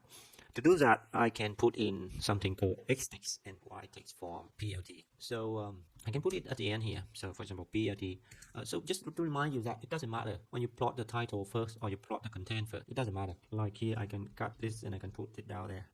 And it still works the same thing. But sometimes you put in order, it helps you to be more organized. So I'm going to put it at the end here, and I'm going to call plt.xtext because now the ytext is what I want. So I want to change the xtext only. So to change the xtext, you can even put in the tuple, I think. The way to just put in like that. -1, 0, and 1. So you want 3 ticks, that -1, 0, and 1, 0 and 1. And then let's try it out. So after you change that, you can see, because you know that in x direction, in y direction, it's already one step. So you just want to change that. But how about I want to change it into 0.5 in both directions? So if I want to do that, I can comment this out, and I'm going to call plt.xtext, ytext, and I put inside, which is I think 1. Then -0.5, then 0, then 0.5, then 1. And I'm going to go the same step like that. So that's the way you can manipulate the tick mark for x direction and y direction. And similar here, I can do the same for this file. Because you see here that, which is 1, 0, 1. But I want this one to be -2, -1, 0, 1, 2. How can I do that? So similar. In here I call PLT, and then I call xtext because I want to edit the xtext, and then I put in a list here which is -2, -1, 0, 1, and 2, and I run it, and I got it. Yeah. So you see here is the same. So it depends on the way you want to do. You want to be, you want to make it equally number, or you want to make it look equally spaced. You can do the same. Like in here, you see this is too large. Maybe you want to get one more tick here in the y direction of the third plot. You can go to the third plot, and you go plt.ytick, and you put in a tuple, and inside is a list, and you put in -1, and then -0.5, and then 0, and then 0.5, and then 1. And then you run it out, and you got it. The tick is like more equal. So that's it for working with extend and aspects in working with images when plotting 2D arrays in data visualization in Python. Data visualization in Python, plotting 2D arrays, working with images, rescaling pixel intensities. So in this section, we're going to work with how to manually rescale pixel intensity of an image. So this is very useful image manipulation techniques. We need to know about how to rescale the pixel intensity very intuitively. So in order to work with this section, we need to have an image. So because I think I have image inside my current working directory, I want to see that how the images look like. So to display the image, I'm gonna import the IPython display thing. Import image, and then image. Probably I can make a help. It's gonna help me try to use that function. Anyway, if it's not working, I just put in file name is that, and I'm gonna put in maybe 640, and I'm gonna get the image. So here's the image that I need to work with. So you can see that. If you look at this, is a grayscale image, but you can see that the value for the image is not, it doesn't have any intensity value near to 0 and 256. So what we need to do is we need to rescale it. So the first step is we need to import Matplotlib.pyplot as PLT. And we need to import the image, or we need to load the image into memory as a numpy array. So to do that, I'm going to define as an image. So image original ori, which is plt.imRead, and then I put in I can define the input file name. So image file name is, I know the file name is this, and then here inside here I just put in the image file name, and then I can check the shape of that image. So its within is a 1D image. Interesting. So the image had only one band. In order to rescale pixel intensity of an image, so here I can load the image into a numpy array using plt.imRead. The next part is I need to calculate or determine the maximum and the minimum intensity of the image. So I can define it as max in, which is the image dot ori dot max. And similar, the min is just here image ori min, and I can print out max in and min in, so I can get that. Okay, so the maximum intensity of the image is 230, and the minimum intensity of the image is 140. So the next step is to rescale the pixel intensity of the image. How to do that? It's very simple here. So we just need, because actually this one is a numpy array. This image now is a numpy array. So we just create another new numpy array, which is image rescale. And because what we want is the intensity range of the new rescale image is not bigger than 256 and not smaller than 0. So we can do this. We can get 256 multiply with and divided by. So yeah, so in the denominator here I can put in max in minus min in, and in the numerator here I can just put in the image ori and minus the min in. So I can explain a little bit on this formula. So because we know that the maximum intensity of the image is 230 and the minimum is 104. So if the intensity is the maximum one, so we got the maximum minus the minimum divided by exactly the maximum minus the minimum, and then we got this is 1. So this value is actually ranging from 0 to 1, and when we got this is 1 and multiply with 256, we're gonna have 256. But if we, in a case that the image already here is minimum, so minimum minus minimum is 0. This is 0, this one is 0, and then the whole is 0. So the minimum should be 0 and the maximum should be 256. So after we rescale it, we can determine the new range of intensity of the rescale image. So it should be image dot rescale dot max and similar image dot rescale dot min, and we check it. So we can see that the new range of intensity is from 256 to 0 or 0 to 256. So the last step is we just need to print display the image, display the new image to compare with the old image. So we just but maybe we can do a subplot. So we just display first with plt dot imShow, and then we put in image rescale, and then finally we put a plt dot show. So we got the real scale image look like that, and the color is pseudo color. So what we need to do to make it more is better.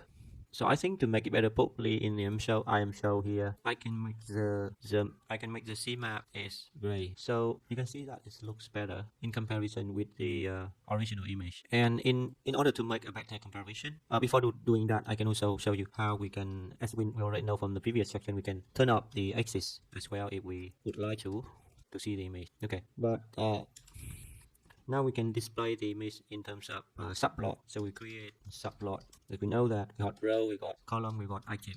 And we define the subplot. We just define the row is just 1 row and 2 column. The active is 1. And then we plt dot subplot, and we put in here.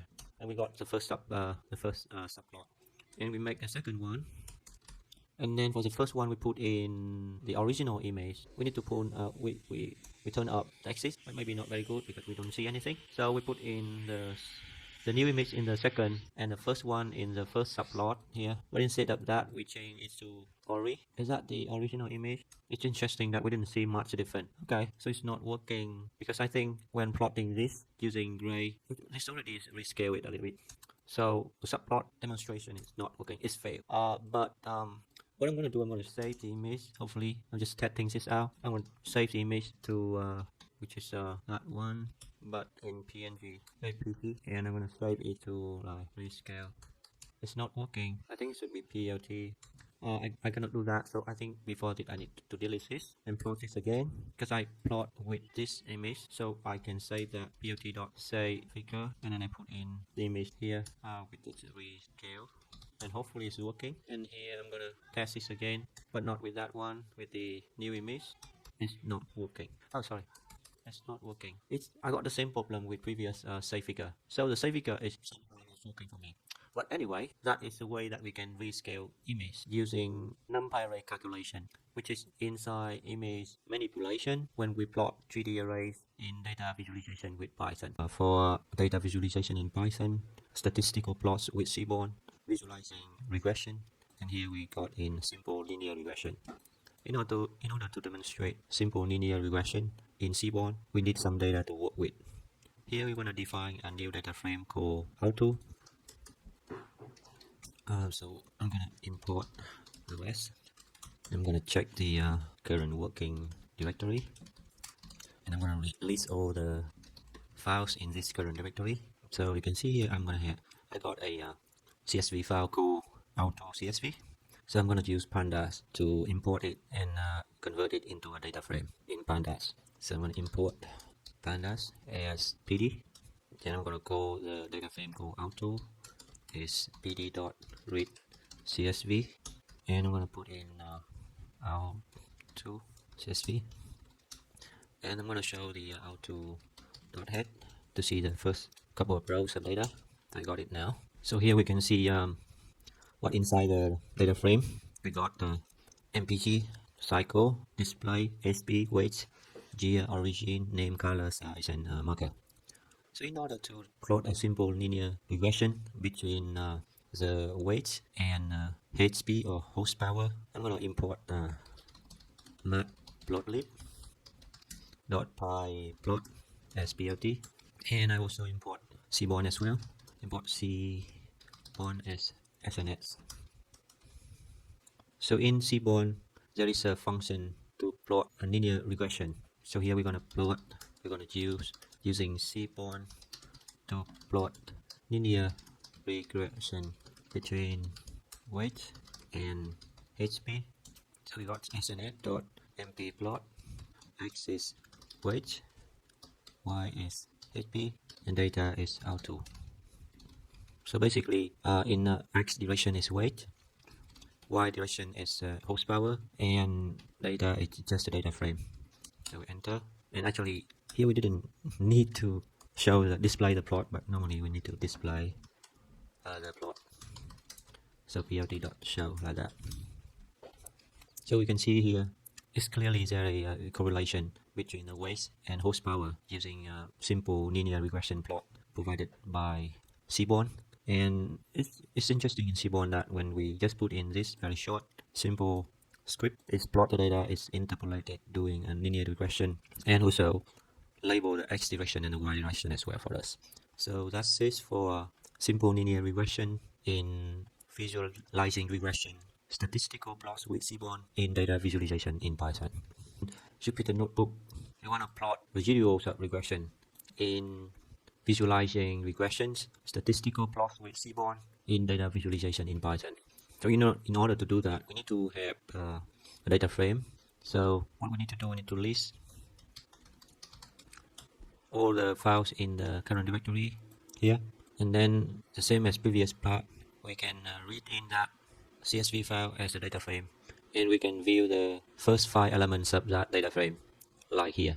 Then now we can start plotting the residual using Seaborn. So we already import Matplotlib, and we also already import Seaborn already here as well. So we can do this again, we can do import. So to save time, I don't do it again. So we already import Matplotlib PyPlot, and we already import Seaborn as SNS. So what we need to do now is we need to generate a residual plot of regression between HP and MPG. So HP is horsepower and MPG is mile per gallon. So to do that, I just go SNS and call the function residual plot, which is short for regdplot. Then I'm going to put in x is in the x direction is horsepower, the y direction is MPG, and the data frame is auto. And then I can show the plot plt.show. So here we got a plot of residual of regression between horsepower and miles per gallon. I can also change the color for the plot to red, or to blue, or to black, or to magenta, or to yellow, or to green.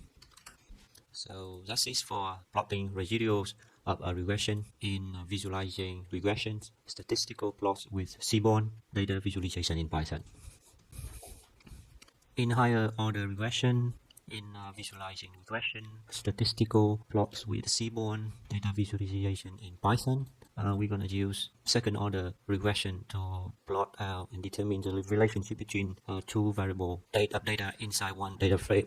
So in order to do that, firstly we need a data frame.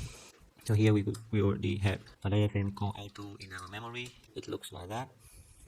Auto.head, and we have first 5 element in that data frame. What else we have? We also already import PLT, and we also import SNF, which is pretty Seaborn. So now we need to make. So the first step we're gonna make is we're gonna plot. We're gonna generate scatter plot. The second step we need to plot blue linear regression order 1, and the next is we plot green linear regression order 2, and finally we add a legend and we show the graph. So show the graph is BLT show. It's easy, we just put it there. So firstly we need to plot a scatter plot, and the legend as well. To show the legend we just go legend, and then location of the legend is more simple, upper right corner. So now we generate a scatter plot. So to generate a scatter plot we need to import Seaborn as SNS. Of course we already import Matplotlib.pyplot as PLT. We already gave that. And from Seaborn SNet we call the function called no, actually not Seaborn. We're gonna call from Matplotlib call scatter, and inside here we're gonna put in the first the data for the x-axis, which is so here I'm gonna show you we got an auto, which is auto data frame here.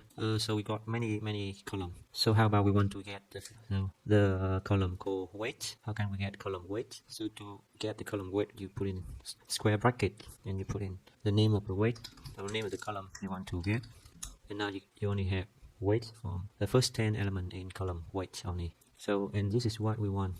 This is actually what we want for the x-axis. So we're gonna put in auto and weight. Similar, we want to put in y-axis is mpg, so we just put in here mpg, and we want to label it as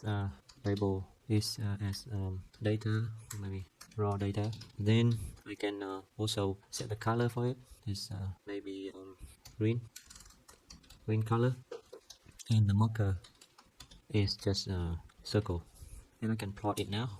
Something wrong because the marker is not equal to. So I got that. I got the legend is working. I got the raw data.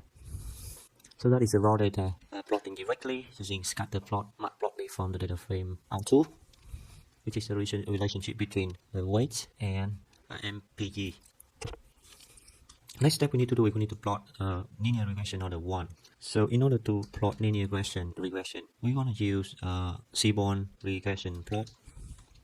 And the x is defined by weight, y is defined by mpg, and the data source is auto panda data frame.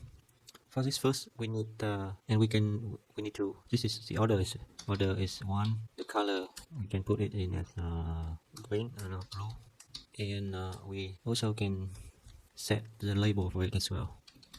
Label for it is first order regression. And we done it. So we test this again. Okay, so but you can see that it's also plot scatter data. So we need to eliminate the scatter data from the plot. It's using scatter is none. So now we got raw data is in green and the first order regression is in blue. The next step we do the same. So we go snf dot regression plot. X is the weight, y is mpg, and data of course is auto, but the order now is 2 not 1, and the color now can be black, and label we want to put in is the second order regression. So that is a second order regression, and then we can print it out. So we got something wrong. That's very cool. That's very good. We have label second order regression, but it didn't have the code, and the label didn't equal to. And we also forget to put in the scatter is none, and we got that. So the here as a result we got the black line is second order regression, the first line is first order regression is blue line, and the raw data is green. Of course, not actually raw, it's already pre-processed, like to clean the data. So we can see that the second order regression represents the relationship between the weights and mouse per hour is better than the first order linear regression line. So that's it for higher order regression in visualizing regression using Seaborn data visualization in Python. So here in grouping linear regression by Huey, in visualizing regressions, statistical plots with Seaborn data visualization in Python, we got the data looks like this. Now we want to not only plot regression, but we want to group linear regression by country and plotting it out. So how can we do that? So firstly, we just plot, we're gonna plot linear regression between weight and horsepower, and then we show the plot. Make it simple first. So here we're going to use SNS. So before doing this, we need to import Seaborn as SNS, and inside here we go SNS, and we go the linear regression plot, and we put in axis weight, we put in y is horsepower. It should be in code, and just that we can plt.show. Something wrong that we're missing one required position argument, which is data. This data here is auto. So this is linear regression for between weight and horsepower. But we can also group by a specific type of data. So just view the data again, auto.head. You can see here that we want to determine the correlation between weight and horsepower. But for each car, it also has origin as well, which is coming from US or Asia or Europe. So now we want to group by origin. How to do that? In order to group by origin, we put in keyword hue, and then we put in origin, and then we run it. So it is grouped by origin. We didn't even plot the legend, but it still shows the legend here for us. So that is very interesting. So we can also use palette as set one to make the color more distinct. So you can see that I can show it in two different plots to see the difference between using palette and not using palette. So here if we're using palette, we see that US have different color, Asia different color, and Europe different color in equivalent with the linear regression and the raw data. But if I use I'm not using palette, it's the same, pretty much the same. I got Asia is this set of the data, I got US is this set of data, and I got Europe is this set of data. So how about I put it here is set 2, sorry. Okay, so palette is just different way to visualize the data. I put set 3, it look a little bit different. So here I'm gonna put set 4, there's no set 4. So it's no set 0, so it's only set 1 to set 3. So last is how to group linear regression using hue parameter when visualizing regression with the statistical plots in Seaborn for data visualization in Python. A notebook grouping linear regression by row and column in visualizing regression using statistical plots with Seaborn for data visualization in Python. In order to demonstrate how to group linear regression by row and column, I'm going to need a data set. So I got the data set here, which is auto data set. So we got the weight, the horsepower, the origin, the name, etc. So we put the data set down here to always have it as a reference for us. So what we need to do is we need to use Seaborn plotting package. So in order to use it, we need to import it. So we need to import Seaborn as SNS. We also need Matplotlib as well, so we want to import Matplotlib.pyplot as plt. And the first thing we need to do is we need to plot a linear regression between the weight and horsepower for HB in short. To do that, we're going to use a function in Seaborn called LMplot, which is stand for linear regression, I think so. So we can, inside this function, we can specify x is weight. If we want to put weight is x direction, y is hp. If we want to put hp is y direction, and we want data source as well, which is a data frame R2. Then we can plot it like that. And after that, to make the plot, to make sure that we can show the plot, we can show the plot here, and we call plt.show. But this plot is for the whole data set, for the whole data frame, which is the correlation, linear correlation between weight and horsepower, but we want to separate it by origin. So in order to separate it by origin, we can use a keyword parameter called row or column. So if we want to separate it by row, if we put in row and we put in like here, we know that there are different source of origin of the cars here, so we can put in origin to group by origin, and we run it, and what we got. So after we running this, it's going to produce a graph with 3 subplots, and for each subplot it will label for us the origin is US, the origin is Asia, and the origin is Europe. So that is using row. But how about if we use column instead of row? Here we change to column and we plot this again. It will provide the same result, but the subplots are organized in the column direction, or in by column. And if we use row, the subplot will organize row by row. So that's it for grouping linear regression using row and column, in visualizing regression using statistical plots in Seaborn for data visualization in Python. We are in visualizing univariate distribution, constructing strip plots in statistical plots with Seaborn for data visualization in Python. So in this part, we want to demonstrate how to construct strip plots using Seaborn. So in order to do that, we need some data, and here we're using the auto data set, and here we plot the data set again to make sure that we understand the data set here. This is the data set, and for demonstrating this constructing strip plot, we're going to use horsepower and also cycle.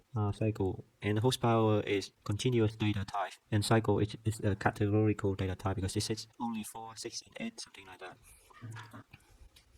So the first step we need to do is we need to import Seaborn as SNS. And after we got Seaborn in the memory, we can make subplots. So here we have row, we have column, we have active is equal to 2, 1, and 1. We want to make a subplot of 2 row and 1 column. And then we also need Matplotlib. So we need to import Matplotlib.pyplot as PLT, and inside here PLT we're gonna call subplot with row, column, and active. We're gonna make 2 subplot, and we show the subplot. Okay, so now we have 2 subplot. For the first subplot, we're gonna plot in a strip plot using Seaborn. So we're gonna make a strip plot of horsepower grouped by cycle. So to make a strip plot, we use SNS, the function in Seaborn called strip plot. And inside here we can enter x equal, y equal, and data is equal. We know that data is auto, so we put in auto. Because we want to make a strip plot of HP, so that means we want to put HP or horsepower in the y direction. And we want to group it by cycle, so we want to put cycle in x direction. And then we run to test this. Something is not working here. We want to make this after we create the subplot. So we got it in the first subplot here. But in the second subplot, we want to make a strip plot again, but using zeta and a smaller point size. So it's going to be the same. It's going to be SNS dot strip plot, and we put in x, y, and data is auto. X is cycle, which is grouped by cycle, and y here is still horsepower, but we want to add 2 more parameters, which is zeta. So here zeta. So what is zeta? Sometimes when we plot strip plots like this, the overlapping point can make us too difficult to see and distinguish the plots. So with the zeta, is 2 can help us to distinguish it clearer. And we want to make the size smaller by reducing the size. We set the size parameter as 3 in this case, and we run it. So maybe 2 to make it clearer. So we see that the first plot of a strip plot in the subplot 1 and the subplot 2. So that's it for constructing strip plots when visualizing univariate distribution using statistical plots in Seaborn for data visualization in Python. And now here we are in Jupyter Notebook. So this section is about constructing swarm plots in visualizing univariate distributions using statistical plots with Seaborn for data visualization in Python. In order to demonstrate how to construct swarm plots, we need to import Seaborn as SNS, and we also need to import Matplotlib as pyplot as PLT. And we also need data to work with, so we already the have data which is a auto data set. Here it looks like this. So what we have in this data set, which is for this section, we are interested in the horsepower, the cycle, and the origin of vehicles. So we just keep the first five rows of the data frame here for reference. And now what we need to do, so we're gonna make a graph with two subplot. So we're gonna make a subplot 1 here, and we're gonna make a subplot 2 down here. So to make a subplot 1, we're gonna make the number of column, and the active. And here we define it number of row is 2, number of column is 1, and the active is 1.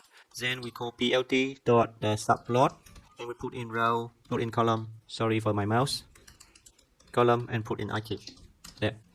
Similar, we can copy it and put down there, and we change it to be 2, and then we show the plot, the figure, and we call plt.show. So now we got 2 subplot. For the first subplot, we add this information in. We want to generate a swarm plot of HP, which is the horsepower here, grouped by cycle in horizontal direction. So how to do that? In order to make a swarm plot, we call Seaborn plotting library, and then we call the function called SwarmPlot. And inside SwarmPlot, we can specify X, spy Y, and spy data source. Here we know that the data frame is auto, so we put in auto. And what we're going to do, because we want to plot HP and group by cycle in horizontal direction, so that means in Y here we put in cycle, and in X here we put in horsepower, and we just plot it out. It's going to look like that for the first one. Actually it's not correct, because we want to group by cycle in horizontal direction, so we want to put cycle in X, and horsepower in Y. It's going to look like that. And inside the plot here, we can even specify the orientation of the swarm plot, which is using orient parameter. So orient is we can put in here horizontal, and it looks like it. It's not appropriate. It should be vertical. So basically, the plot is vertical like that, and we can see it looks better now. So that for the first plot. In the second subplot, we're going to generate swarm plot HP, which is the same, and group it by cycle, which is the same, but in vertical direction, which is different. So what we're going to do, we just call the Seaborn again, and call the function SwarmPlots again, and we specify in X, Y, and data, and also orient. So in here, we want to group in vertical direction, so that means the graph direction will be horizontal, so that means the orientation should be heads, and the data of course auto. So what we put in the X direction now, in the X direction should be horsepower, and in the Y direction is the grouped information should be cycle, and we're gonna have like this. But we also can put in a bit more information, because we can see here we can group the information using origin of the car. So we can put in the parameter called HUE is origin here, and we got that. And similar in this subplot 1, we can also specify maybe not origin, but maybe something else like color. So we can see that this is green color, this is blue, and this is red, and this is and this is black and purple. How about we group this by color? It could be interesting. So that's again to see that. And if we want to group by color, we can make another subplot, which is subplot 3, and group by color. I will plot it. It should be 3 there. Forget to change it. It's not working because the number of row is just 2. So what I want to do is I want to do 3 there, and 3 there, and 3 there, and I plot this again. Now I'm going to have the plot like that. But how about I'm going to change it to 3 column and 1 row. Hopefully make the plot look better. 3 column and 1 row. And now we got that 3 column and 1 row. So this is normal plot. This is grouped by origin, and this is grouped by car color. So that's it for constructing swarm plots in visualizing univariate distributions when we do statistical plots using Seaborn for data visualization in Python. So here in Jupyter Notebook, we are in constructing a violin plot or violin plots for visualizing univariate distributions using statistical plots in Seaborn for data visualization with Python. So in order to do this, we need some data source. So we got some data here already here. We can put it again now. So here's the data frame that we're going to use, which is automobile data. So I'm sorry for my misspelling. This previous part of the tutorial, I just go this cycle, but actually it is number of cylinder. Sorry, really sorry for that. And hopefully that misunderstand for me didn't spoil your understanding about the tutorial. And here we're gonna make construct a violin plot for the relationship between horsepower HP and number of cylinders CYL here. And we're gonna put in two subplots. So in order to generate subplot, we need to import Matplotlib.pyplot as PLT. And we also need Seaborn as well. We need to import Seaborn as SNS.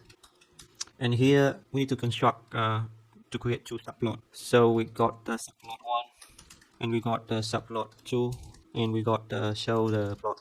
So show the plot is like plt.show like that. We want to make a figure with two subplots, which includes 2 rows and 1 column. So it's going to be row, column, and active. Sorry, active is the row is 2, the column is 1, active is 1, and then plt.subplot. We put in row here, column, and active.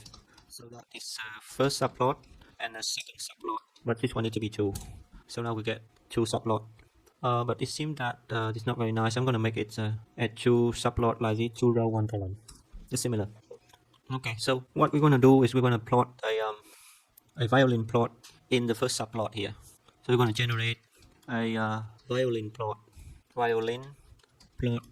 of so we want to plot the horsepower in we want horsepower in vertical direction, and group by number of cylinder in horizontal direction.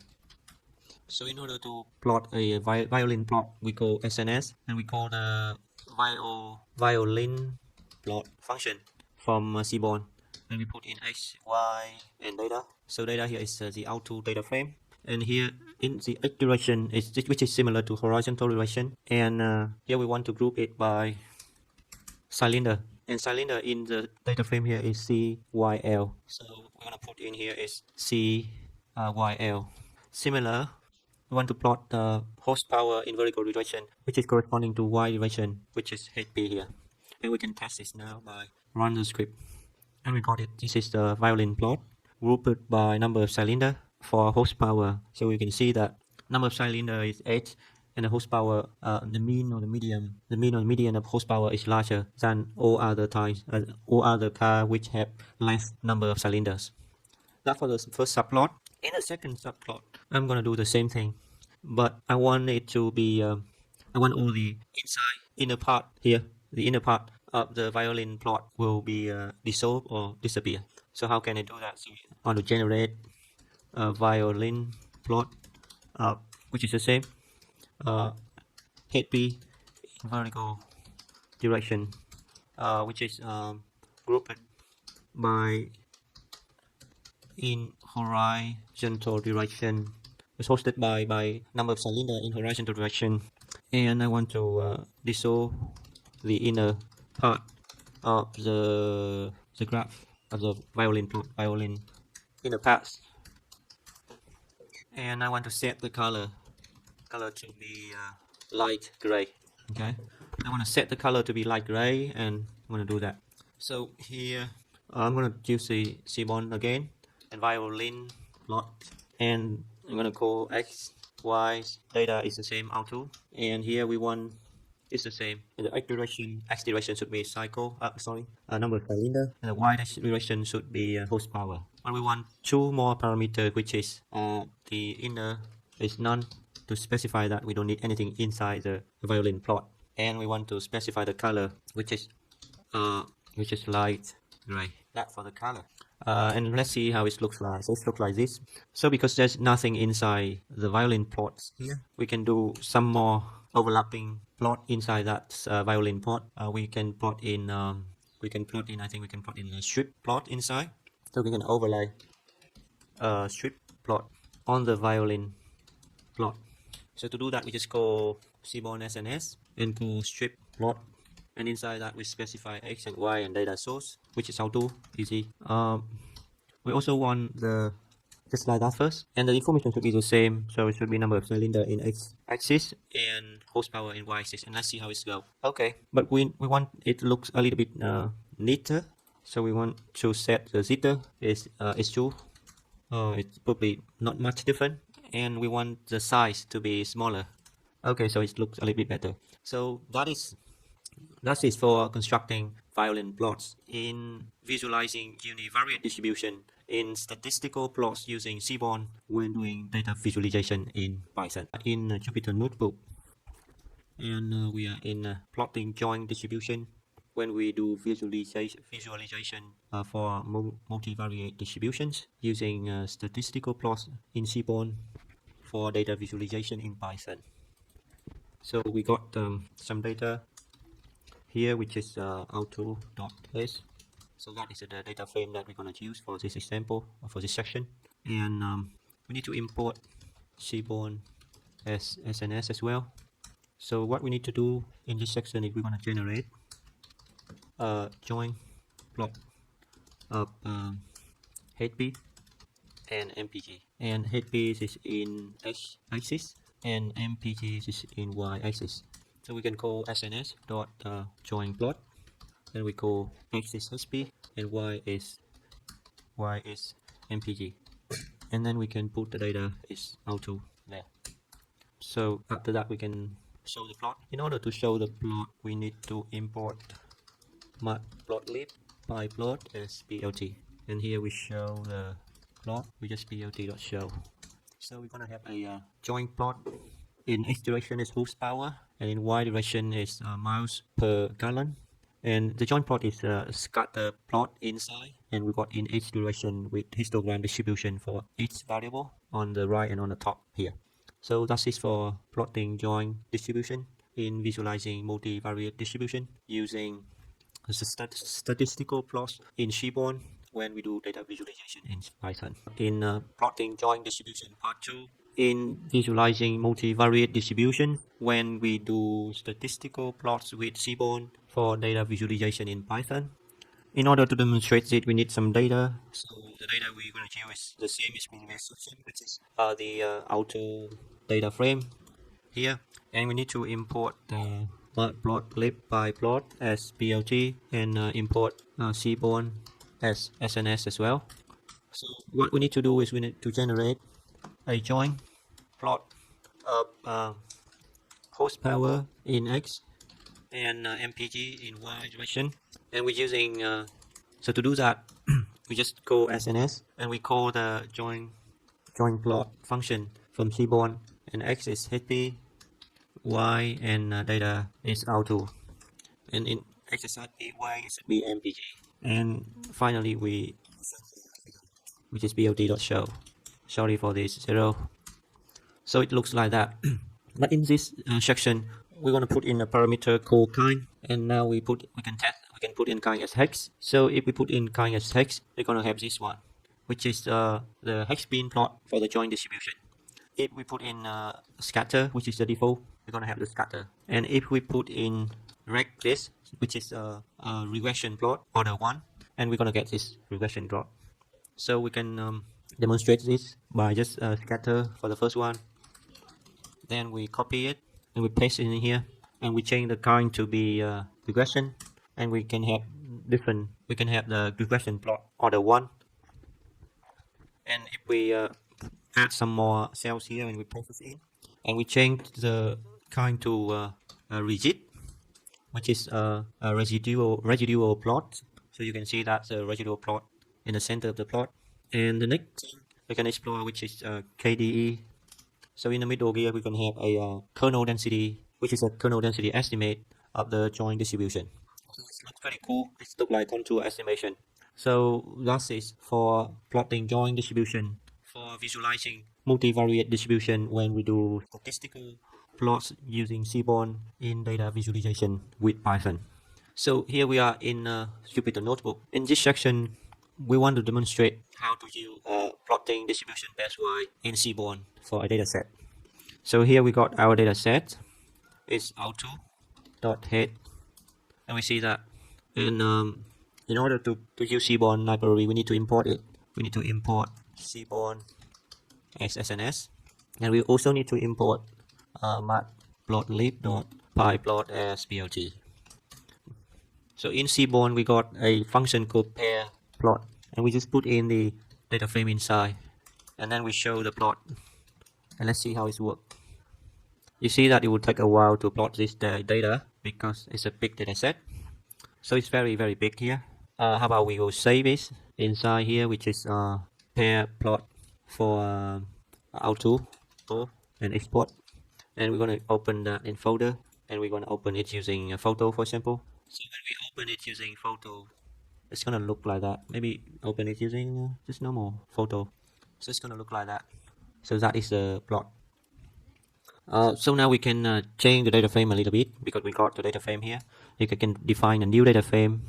So we will name, here we want to get out, to make a new data frame from that whole data frame here. We just want to get out the mouse per gallon column, horsepower column, and origin column. So to make a new data frame with 2 columns. So how can I do that? I can go auto and extract 1, which is auto, and then make inside that.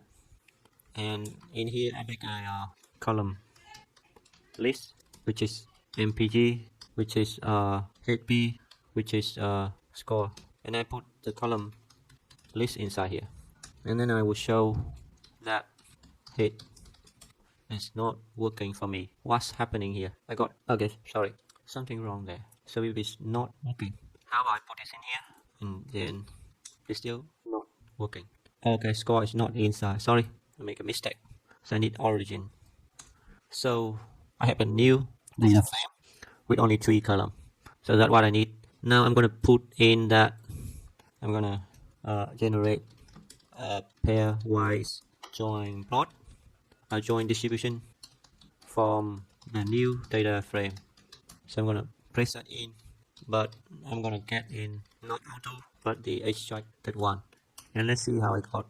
So you can see that I got the this is a continuous variable. Horsepower is a continuous variable.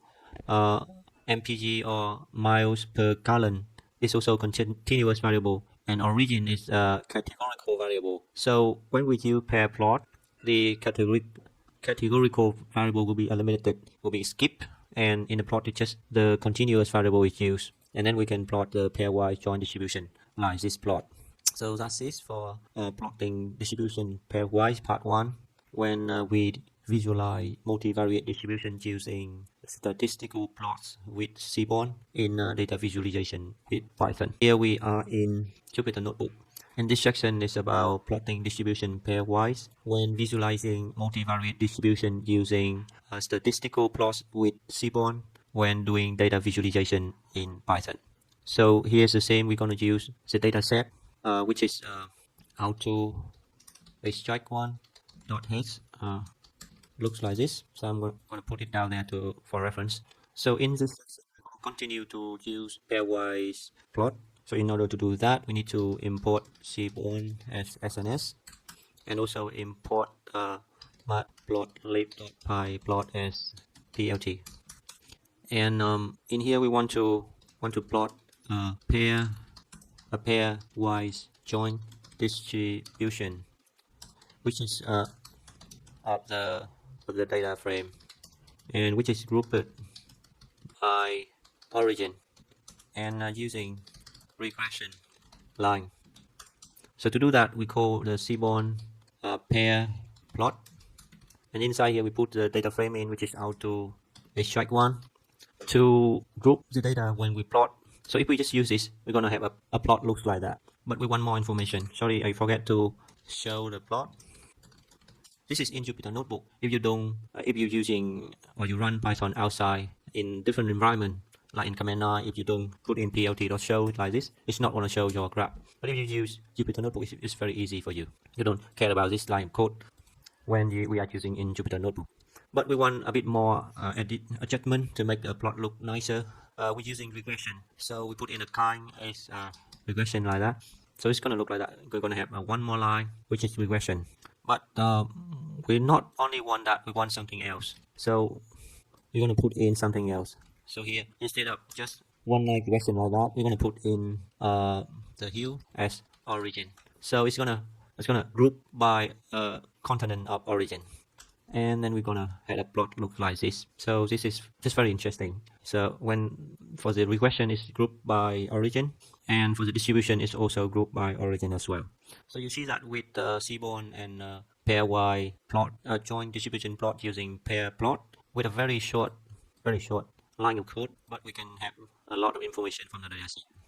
So that is for plotting distribution pairwise. Part 2, when we do visualizing multivariate distribution with statistical plots in Seaborn for data visualization in Python. Multiple time series on common axis, visualizing time series. So in this section, we're going to have a look at how to plot multiple time series on common axis. So the first thing we need to do is we need to import Matplotlib. So we just import Matplotlib.pyplot because we have several variable which is already loaded in the memory. So here we got plt which is loaded in memory. I'm sorry, which is AAPL, which is time series stocked data with the code is AAPL. So we have the date and the value, and the name is AATL, and we know that the shape of it is AAPL is shape. It's a series value with 3,521 element in it. So it's ranging from 2000 to 2013. So now we need to plot time series for this one in red, for example. So we plot the IAPL time series in red color or in red. So to plot it, we just call plt.plot and we put in IAPL, and then at the end here we can display the plot using plt.show, and we run it. So here we can see that we're gonna have the graph looks like this, but we want it to be in red color, so it is something like this. We can put in as a red color. We can run this again. So here we put on that's the first plot for IAPL, and the second plot we put in the second line here is for IBM. It's in green color with the label is IBM. And again, in order to label it, we need to add the legend as well. We also have another data variable load in the memory, which is CSCO, and we can plot it as well. The same, we can plot the CSCO in maybe magenta. So we plt.plot, and we put in CSCO, and the color is magenta, and we put in the label is CSCO, and we run to see how it works. Of course, the label is working fine, but because the plot is just adding in, it didn't generate in the old plot. So we look at the legend, it's a little bit more than enough. If we want to get it fresh, we can run the receipt there, and we run the code again. No, so here I'm gonna run the code again, and it should look better like this. So CSCO is in a magenta here, and we're gonna have another variable called MSFT as well, and it's the same. We're gonna plot the MSFT in maybe blue color.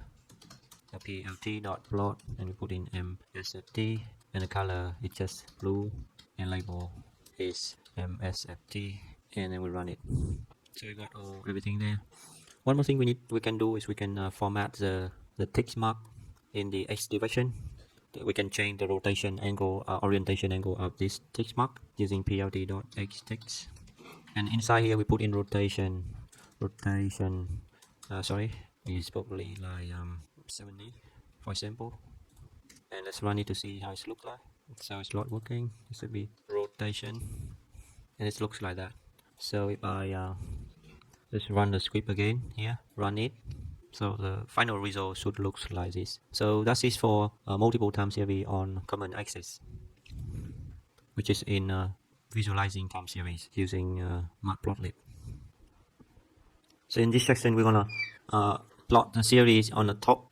We're gonna plot a figure including two subplots, which is organized vertically. One subplot on top and one subplot is on the bottom. So in order to do that, firstly, we need to import matplotlib.pyplot as a PLT, and then we generate subplot 1. I prefer to use row, column, and active. which is 2, 1, and 1. Then I'm gonna go PLT and subplot and go row, column, and active. That's for the first one. And the subplot 2 is down there for the second one, and it's the same. And at the end, I want to show the figure, and it's just PLT.show. So if I run it, I'm gonna get this basically like this. So I'm start adding the data in the subplot now. For the first subplot, I'm gonna plot the series on top. Plot the series of APL. So to plot it, I'm gonna just PLT dot plot and AAPL, put in the data. That's it. And on the bottom, I'm gonna plot a segment of AAPL. So to plot it, I just get in there, and I want to extract a time series segment of AAPL, which is if you want to see how AAPL look like, it's going to look like this. AAPL dot head, dot head, look like that. And I'm gonna tail, it's also look like that. So that is the head and tail of APL. It's from 2001 to 2011. So what I want to do is I want to extract the APL, to extract a time series of it from 2011 to 2008. So I'm going to do that from 2007 to 2008. And sorry, and if I extract like that, it's going to look like this. Okay, so if I put the head, it's going to look like that. So extract the time from 2007. So I'm going to get this, and I'm going to put inside here for the data to plot for the second subplot. And I'm going to run the code to see how it looks like. It's not going to work because I copied that one. So AAPL, that one from 2011 to 2008. That's the way I slice the data.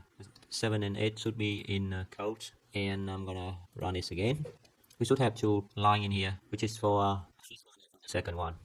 We didn't specify the color that it's like automatically generate the color for us, but in order to set the color that we want, we can set. So this one is maybe blue, and the color down there to be, we want to set the color down there to be maybe green, and then we can run the code again. Somehow it's not very nice because too many things is running over. So what I'm gonna do, I'm gonna run the code again, and it looks better. One more thing I can do is that I can give a label for the subplot, because now we don't have the label for it. So I can do a plt.label, or maybe the title, or label is why can do both. Here we can do AAP, and this is which is from 0 to 1 to 2001, 2011. That's for the first part, and the second part, which is from 2007, 2008. Run the code. And we should have the title here, 2007, 2008. We probably also can add the label inside the plot here as well, if we want to. Label is AAPL, or maybe just 2011 to 2001, 2011. And the label for this one, here we're going to put in label, is 2011, 2008. And down here we need to show the label by the legend. So plt.legend. And we can put in the location of the legend. So just show the legend to see how it works. So we got one legend down there, but we didn't got the legend up. So we need to show the legend for both, so that the legend up and the legend down. The location of the legend is pretty good, but if we want to change that, the location of the legend of the lower one is in like bottom middle, and we do it again. Not very good. Bottom center I think should be. It's not working, so I forget. So I'm gonna look for Matplotlib legend location. So in that, I'm gonna have location log, and the location can be upper left, upper right, lower left, lower right. Okay, there's no upper center, lower center, so we can see that lower center here. Okay, so that's interesting. Not bottom center, but it's lower center, and it's gonna be there for us. But that one is okay. But I think the default, just to demonstrate, but the location for, I think the location for upper left, which is okay. What else we can do? We can see that here the year in here the year is clear in here, but in the subplot for 2007, 2008, the year is not very clear. So we can change the orientation of the tick mark, and then we can change the rotation maybe 60 degrees, and we can see how it looks like. Okay, so it looks a little bit better. What else we can do? We can probably also can choose the option to make it look better, which is lpl.type layout. It's gonna organize a little bit better, and I think I think that's it. We got the color, we got everything, we got the legend we want to show, we got the title, and if we want we can set the label as well. Like we can set plt.hlabel, which is time, and with plt.ylabel, which is price. Hopefully it still work as well. Yes, we got time here and price here. Similar, we can put h label and y label for the top plot. We're gonna get time and price. And because we run so many times, so we can refresh this again. So I'm refresh this, and here I'm gonna run the code again, and hopefully it looks better now. You can see that we got the first subplot and the second subplot, and the location of the legend, the title, x label, y label, and we have multiple time series plot in different subplot. And we on the top is a full time series, and the second subplot, which is a slice of the top time series, which is just from 2007 2008, but the top is from 2001 2011. So that's it for multiple time series slice part 1. In this section we're gonna show how to use multiple time series slice part 2 in the same plot. Firstly, we need some kind of data. The same, we already have AAPL series, which is a record of data. AAPL look like this. Then we put the head and AAPL dot shape. So it had 2767 record of data, which is a time series data of stock for the coded AAPL from 2001 to probably AAPL.tail 2011. So in order to do that, we need to import Matplotlib.pyplot as PLT, and we're gonna plot it into subplot. So we're gonna make subplot 1, and we just copy out the subplot, which is vertically stacked. So we put it subplot 1 there, and down there we're gonna put it subplot 2, and it's gonna look like that. And we're gonna show the figure a plt.show. Because we use subplot, so we should also use the option type layout as well. So it helps us to have the figure look better. But maybe we can comment this out for now, and we can show the benefit of it later. What we're gonna plot inside the subplot 1? We're gonna plot a segment of data inside subplot 1, which is called maybe segment 1, which is AAPL, and we're gonna extract it. So we want to extract it from 2011 to 2007 November to 2008 April. The same in subplot 2, we're gonna plot a segment of the data, which is for 1 month, the whole month only. So which is for 2008 and January. So in here we just call plt.plot, and we can put in segment 1. Down there as well, we just put in segment 2. So we can run the plot to see how it's work. It's basically look like that. But we want to add more information to make the plot looks better. Here we need a title for the plot. So we can make it plt.title, and we can make it APPL, which is from November 2011 to April 2008. That for the label. Similar down there, we can make a title APL, which is January 2008 only. So that the title, and probably we want to put in just run to see how the title looks like. Gonna have the title up and the title down there. We also want to have the label as well. So maybe we're gonna label it as plt.hlabel. This is time, just time, and on the left the y direction, which is maybe price, and we can put it here and run the code. So we got price and time there, price and time there. So it looks good. What else we need to do? You see that the two line have the same color. What we're gonna do, we can change the color for them. So maybe we want the top is in maybe blue color, and we want the down, the segment down here is in color is red color. And then we can run it and we can change that to a different color. What else we can change for it? We can see that we can also make legend for it. Make a legend here and legend to there as well. So in order to make that, we can add the label inside here. Label is equal. We can copy that part of the title. Maybe just make it short like that. And here we also, that's the label. And also in here, down there, we can make a label as well. And we can copy from here. But in order to show the label, we need to turn on legend, plt.legend. And we can, so in here we can make the legend down on the left here. So the location it can be the location can be lower left. Sorry, and we can run to see it. Okay, so we got the legend there. But it seems that it's only for the second plot, so we should put it down there. And we also need to put the legend for the top as well there. So we run this again, it should be on the bottom left there. What else we need to do? We got the color, we got the title, I think so. We got the legend. Okay, let's say we turn on the tie to see how it looks. So it should be okay now because we run so many times, so we can refresh this. So now we can run the code to refresh this.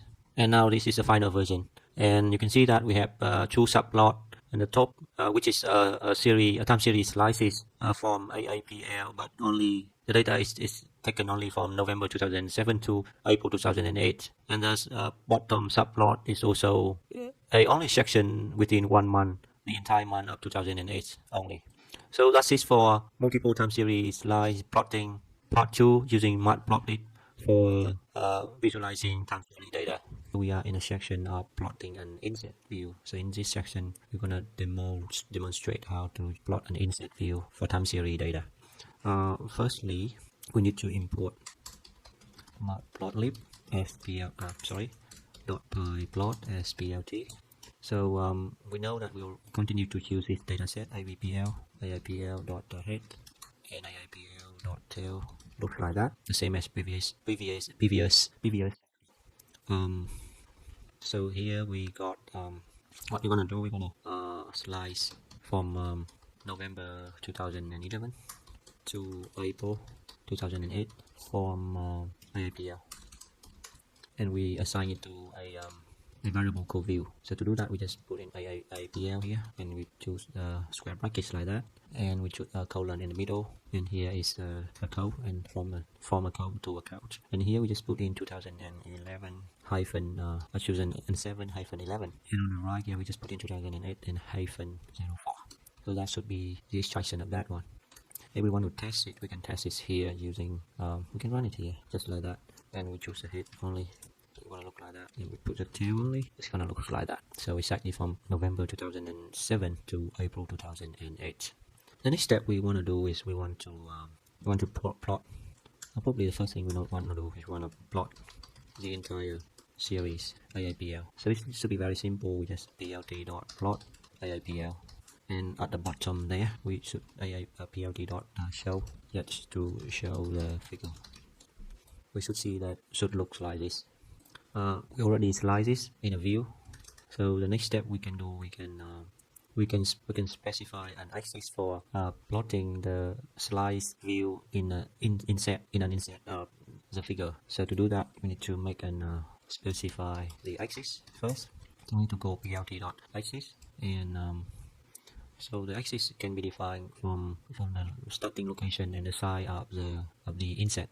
So here we want it to start at a location something like 0.1, for example, 0.1 there. So I'm gonna put in here as an inset location, which is a tuple, and I'm gonna put in is 0.1 for the x location. Then from there 0.1, which is 10% of the length, and maybe from there it should be something from the middle here, 0.5, and then the width of it can be extended from there to there. So maybe it can be 0.4 and 0.4, which is the height, and the width of it. Maybe the width is a little bit bigger, the height is a bit smaller, lower, but the width can be longer. Let's see how it's work like that. And then I'm gonna put the inset location inside that axis.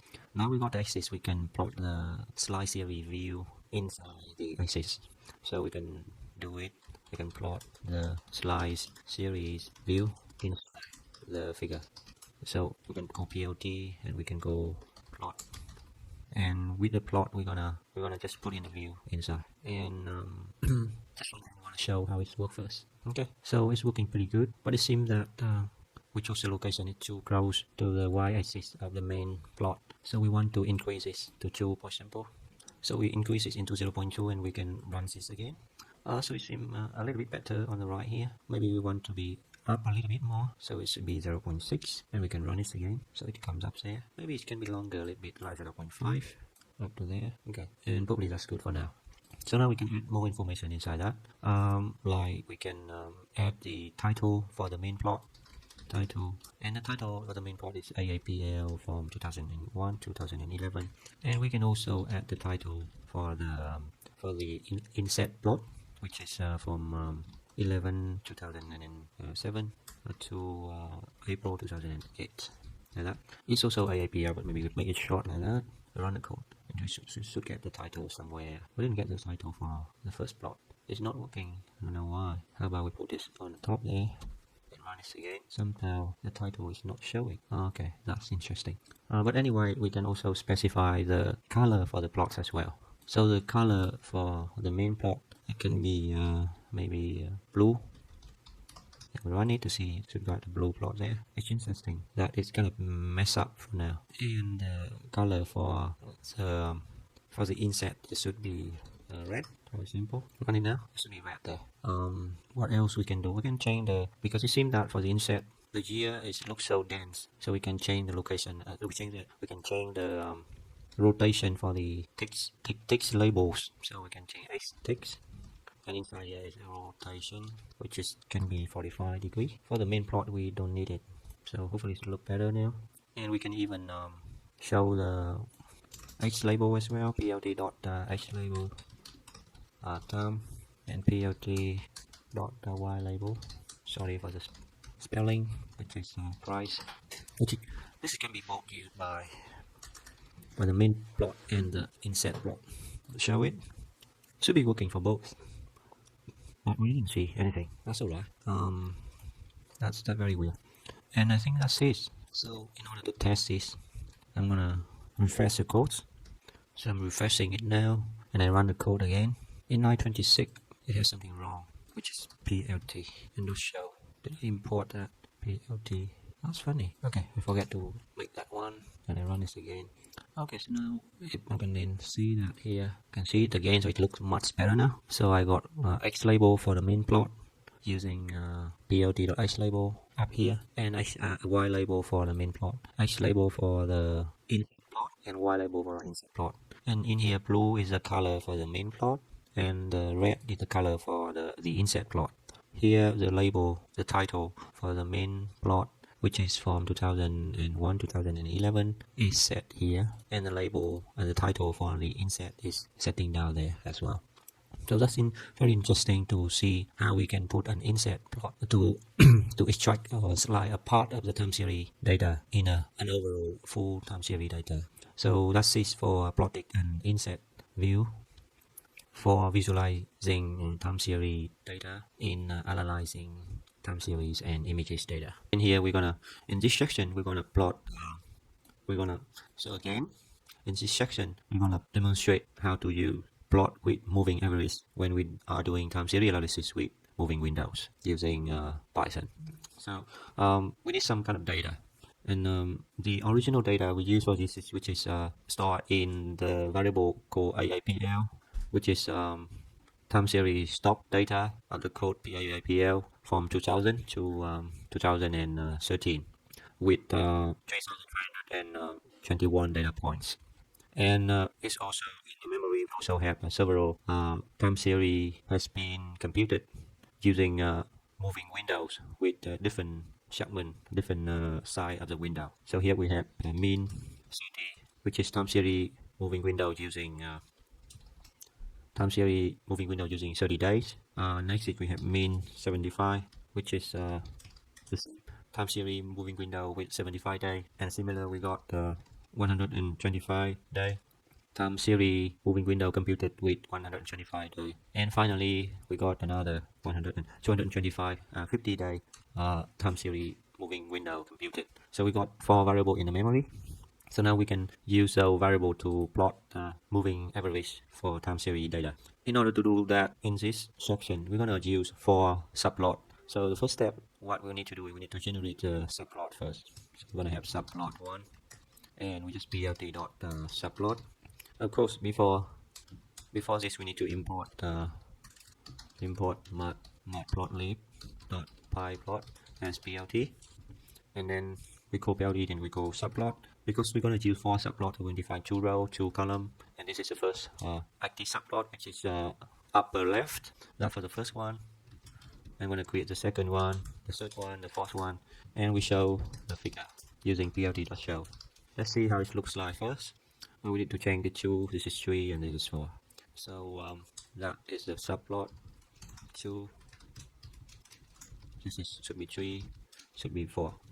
In all of the subplot, we're going to plot the full series of AIPL data. So we're going to put in plt.plot and AIPL, and we're going to plot it as look like the color like that, and the format is like that. So we're going to plot it for every single subplot, and we're going to show it how it looks like. Because we are using subplot, we can do the tile layout, so that it will help us to have a better display of the subplot. So that we got 4 subplots. Now we continue to add in data for each plot. For the first one, we want to plot the time series moving window of 30 days average. So probably we can do first if we can put a title to separate it, to distinguish, and easy for us to know where to put the data for each subplot. So we're going to put in the title for the first subplot is 30 day average, and the title for the second subplot is 75 day averages, and the third subplot, which is 125 day averages, and finally for the fourth subplot we're going to put in the title is 250 day averages, and we run that and we can see that we should got the title. Okay, so that's the title, so we know what we put in, what kind of data we put in for each plot. For the first one, we're going to add data in for mean 30, so just plt.plot, and we will put in mean 30 time series average for 30 days, and the color for this one should be maybe red. Similar down there, we're going to copy plt.plot, and it should be mean 75, and the color it can be green. And the next plot is plt.plot, and for this subplot we're going to use mean 125, and the color can be blue.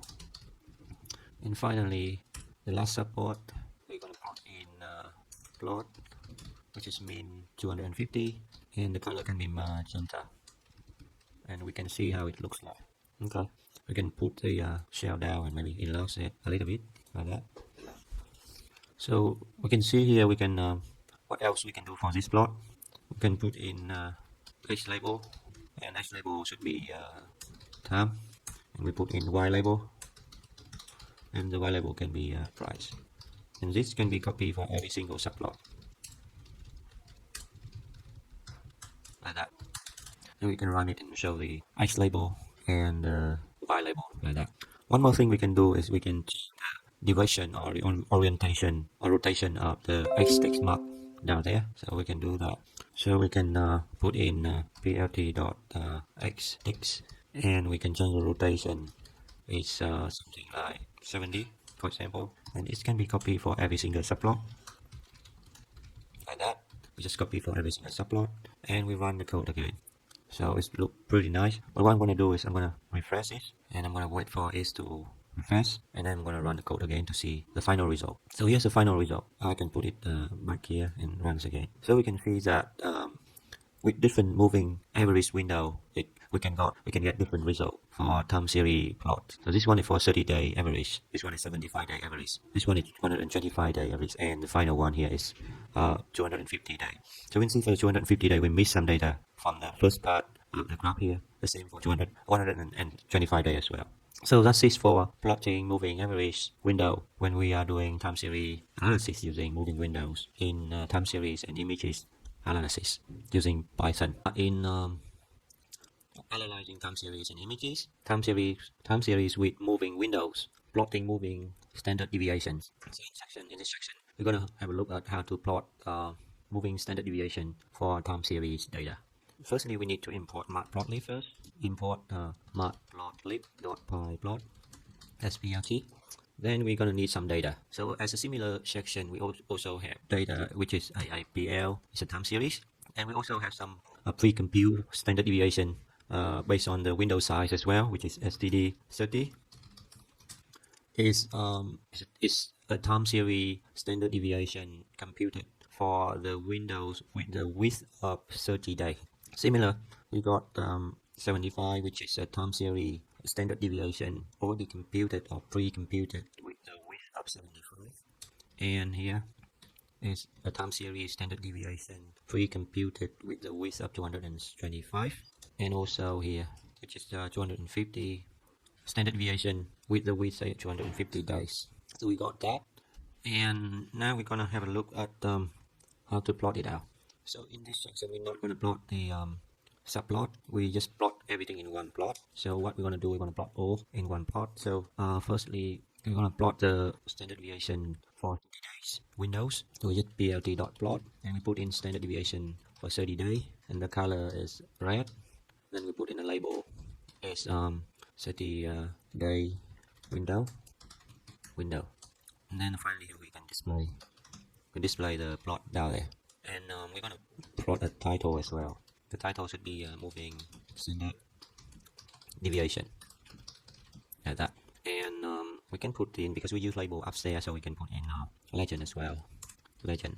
We can put the location of the legend as upper left, and let's see how we can have so put down there to make the graph a little bit bigger.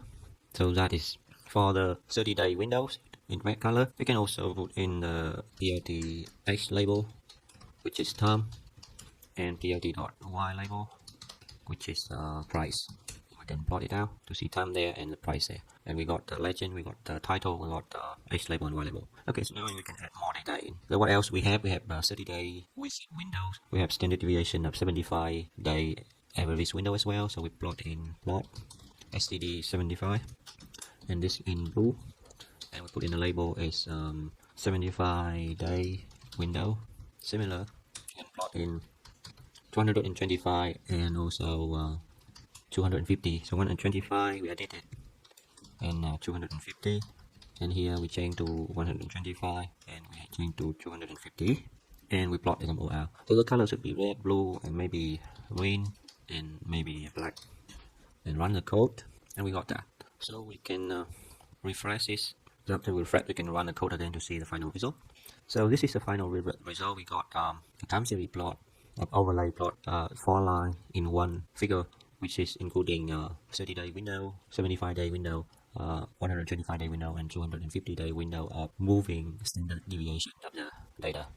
So that is for plotting moving standard deviation for time series with moving windows in analyzing time series and images for data visualization in Python. So we're gonna have a look at how to extract a histogram from a grayscale image in histogram equalization in image for analyzing time series and images using Python for data visualization. So in order to extract a histogram from a grayscale image, I need to have an image first. So I got an image in my folder, which is in the current directory. So I'm gonna open the image. It's gonna look like this. When I open the image out, it's gonna look like that. So this is the image that which is an image from Hawke's Bay, New Zealand, which is originally captured by Philip Capper and modified by a user named Constable, provided by Wikimedia, with the license is CC by 2.0. So that's the image. So I'm going to import to make sure that the image is in my current working directory. I'm going to import OS, and then I'm going to use US list directory to see if the image is in my current working directory. So you can see that the image is in here. So I can quickly display the image. So in order to display the image, I'm going to import Matplotlib.pyplot SPLT, and I'm going to call plt.image_show, and inside that I'm going to read that image into a read image into a numpy array. So I'm going to put in 6 for the image in, and it's going to look like that. If I want to display it as a right image, I can put in like that.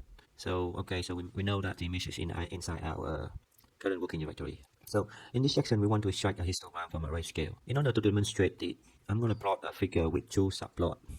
And in order to plot a figure with 2 subplots, I need to make a subplot first. I'm going to pick the subplot 1, which is plt.plot, and I'm going to make a figure with 2 subplots. It's organized in vertical direction, so it's going to be 2 rows, 1 column, and the active is 1 here. And the same, I'm going to get subplot 2 down there, activity 2, and then I want to show the plot plt.show. So it should be subplot here, and I got two subplot. So in the first subplot, I'm going to plot the original image. So firstly, I'm going to read the image in as a variable called img, and to read in an image in as numpy array, we can use the function imread provided by Matplotlib, and the image called 6. Got that one in. After read it in, I can display the image. So I can display the image using plt.imshow, and just put in the image img there. To make the image looks better, I'm going to turn off the axis using this off, and I'm going to make a title for the image, which is the original image. Gonna apply that in gray scale. So I want to plot this image in grayscale, so I'm going to choose CMap as gray, like that, and I'm going to show it how it looks like that. Okay. In the second subplot, I'm going to put in the histogram. So just plot the title first. Go normalize histogram. But in order to calculate the histogram, we need to flatten the image, the color image first. So the color image is the original one is the color image. So if we want to flatten the image, we can use image dot the function called flatten, and we put that flatten image into a variable called pixel. And after that, we can print out. No, we can plot the histogram of that image using function this, and just put the pixel in. So just put in like that, and we display it. The image should be img, and we're going to have a histogram look like that. But you can see that the histogram doesn't look very good. So we want to improve the display of the histogram plot by putting some more parameters, such as the bin. We can put in the bin is 64. So we got a little bit better display with more bins, and we want to set the range, which is from 0 to 256, and we display this again. Okay. So when we plot the range from 0 to 256, we can see that the center or the median of the image and compare with the full range, possible full range of a normal image. We can put in the color for the histogram as well, like green. We can put in the transparency using alpha as well.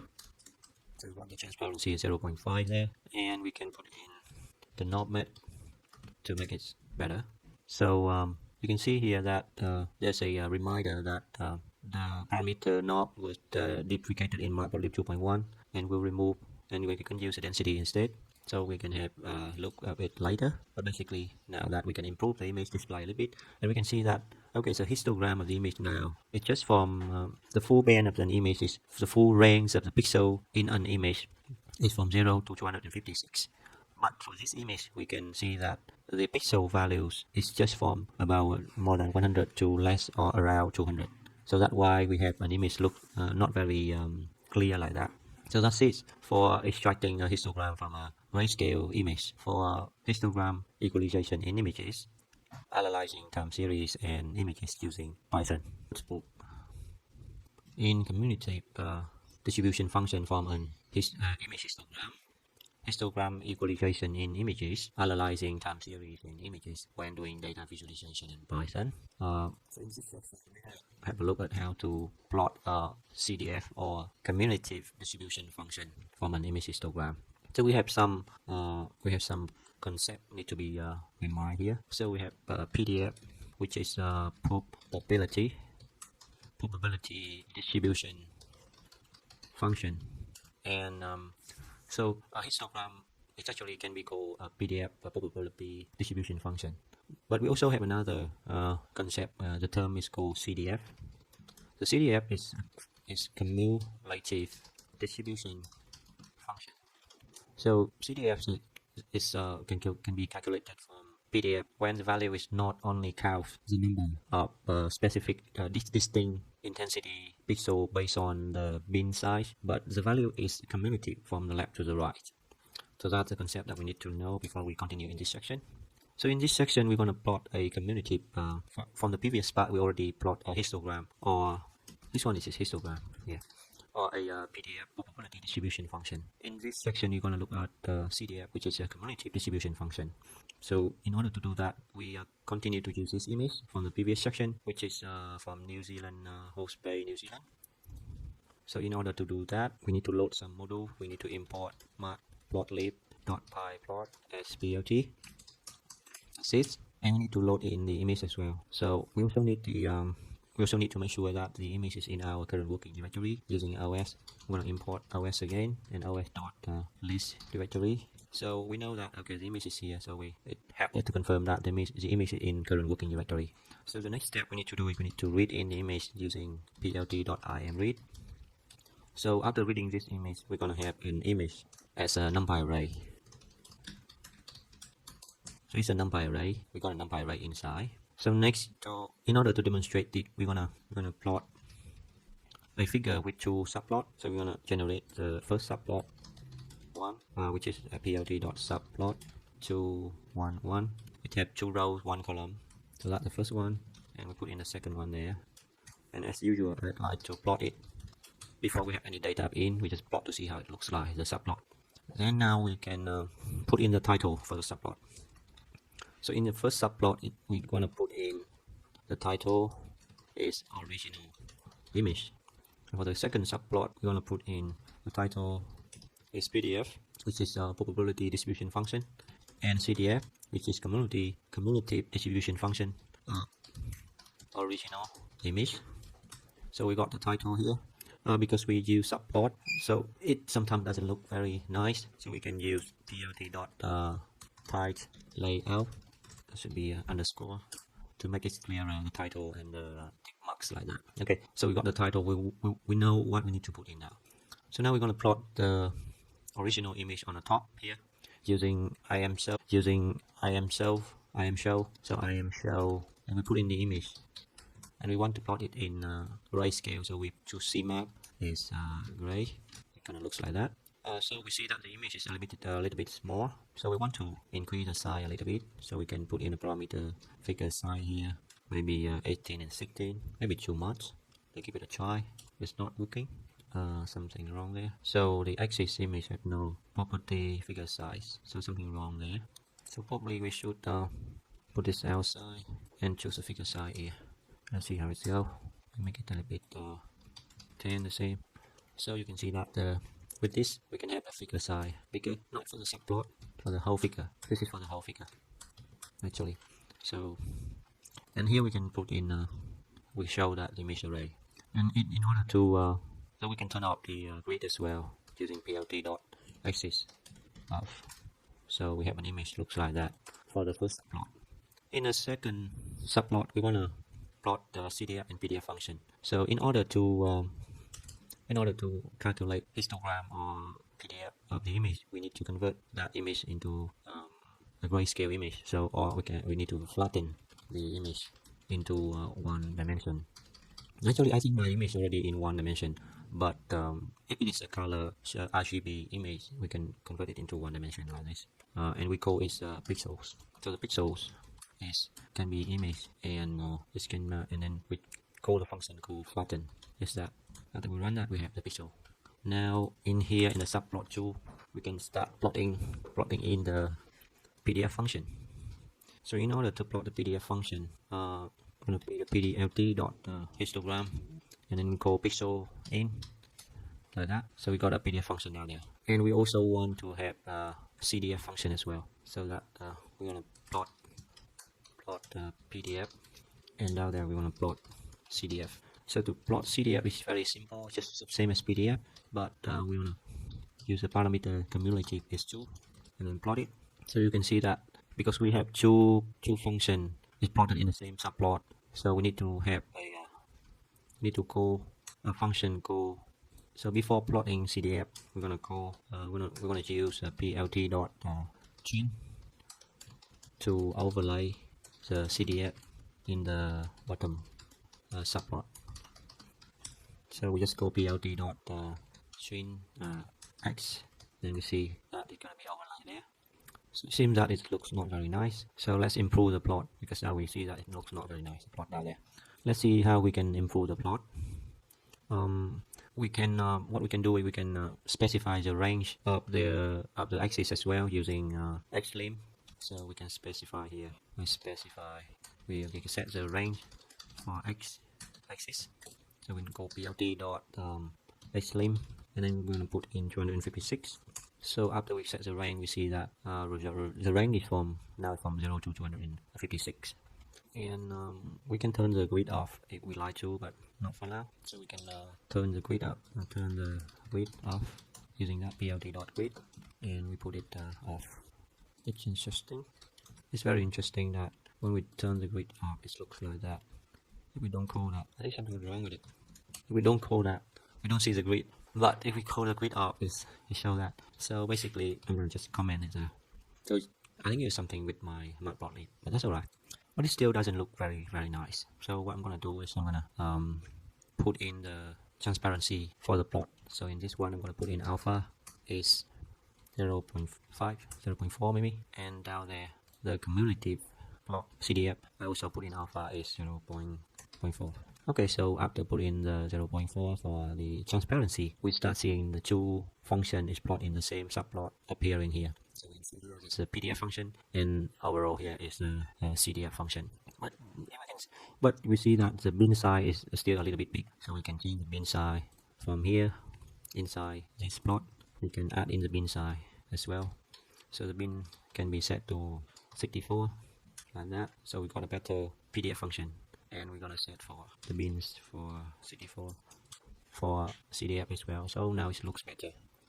We're going to improve a little bit more using the range as well to set the range clearly inside and outside. So actually, because we use the range limit in EXIS here, so we don't need to use inside the function. But for example, if we don't have the range limit here running, we got the image like that, so we can set the range inside. So we can set the range inside here, which is equal to 0.256. Similarly, we can set the range inside here, which is in a tuple 0.256. So it provides the same result, but I probably prefer using the range inside like this. So you can set for the whole plot. And what else we can do? We need to put in here. We see the color is the same, so it's not very nice distinctive. So we want to put in the first one is in the PDF function is in so the color can be in blue, and can be in color can be in black. So now we got that the blue and black, maybe the green look better for the eyes. So that's it. Now we have a final graph, final figure for with two subplots. One subplot above is the original image in grayscale, and down there we have the second subplot with two value overlay, which is PDF in the CDF, and PDF is in blue, and CDF is in green. How about I'm gonna add in the label for that one. Let's give it a try. So I'm gonna put in a label for histogram. It's CDF, PDF here. I'm not sure it's or not. Just a test. If it's not, I'm gonna delete it out. Label is PDF, nothing else. And then I'm gonna put in a legend there. So plt.legend, and I'm gonna put the legend, the location of the legend at upper left. I'm gonna run it. Okay, so we can see that here we got PDF, but and here you should have the CDF here. That's the CDF, and this should be CDF.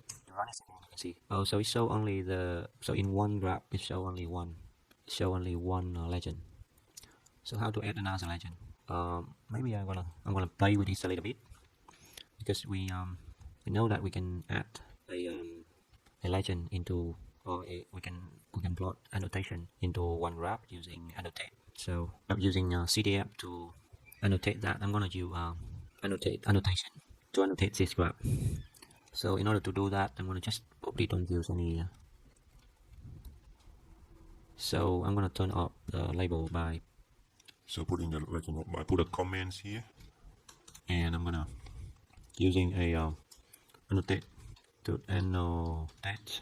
So the information I'm gonna put in is that which is this one is PDF, and in the annotate we got two parameters that we can set, which is the location of the arrow XY and the location of the text SI text, and also we can also set for the color of the arrow. So arrow, the props is a dictionary, which is face color is K. So just make it the color as a black color.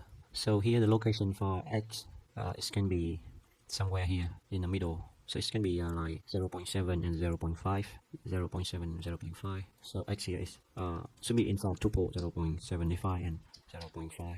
And the text can be here, and the text can be up there. Maybe the same as but up a little bit. So 0.8, maybe 0.7, maybe 0.7, but it's up a bit 0.7 as well.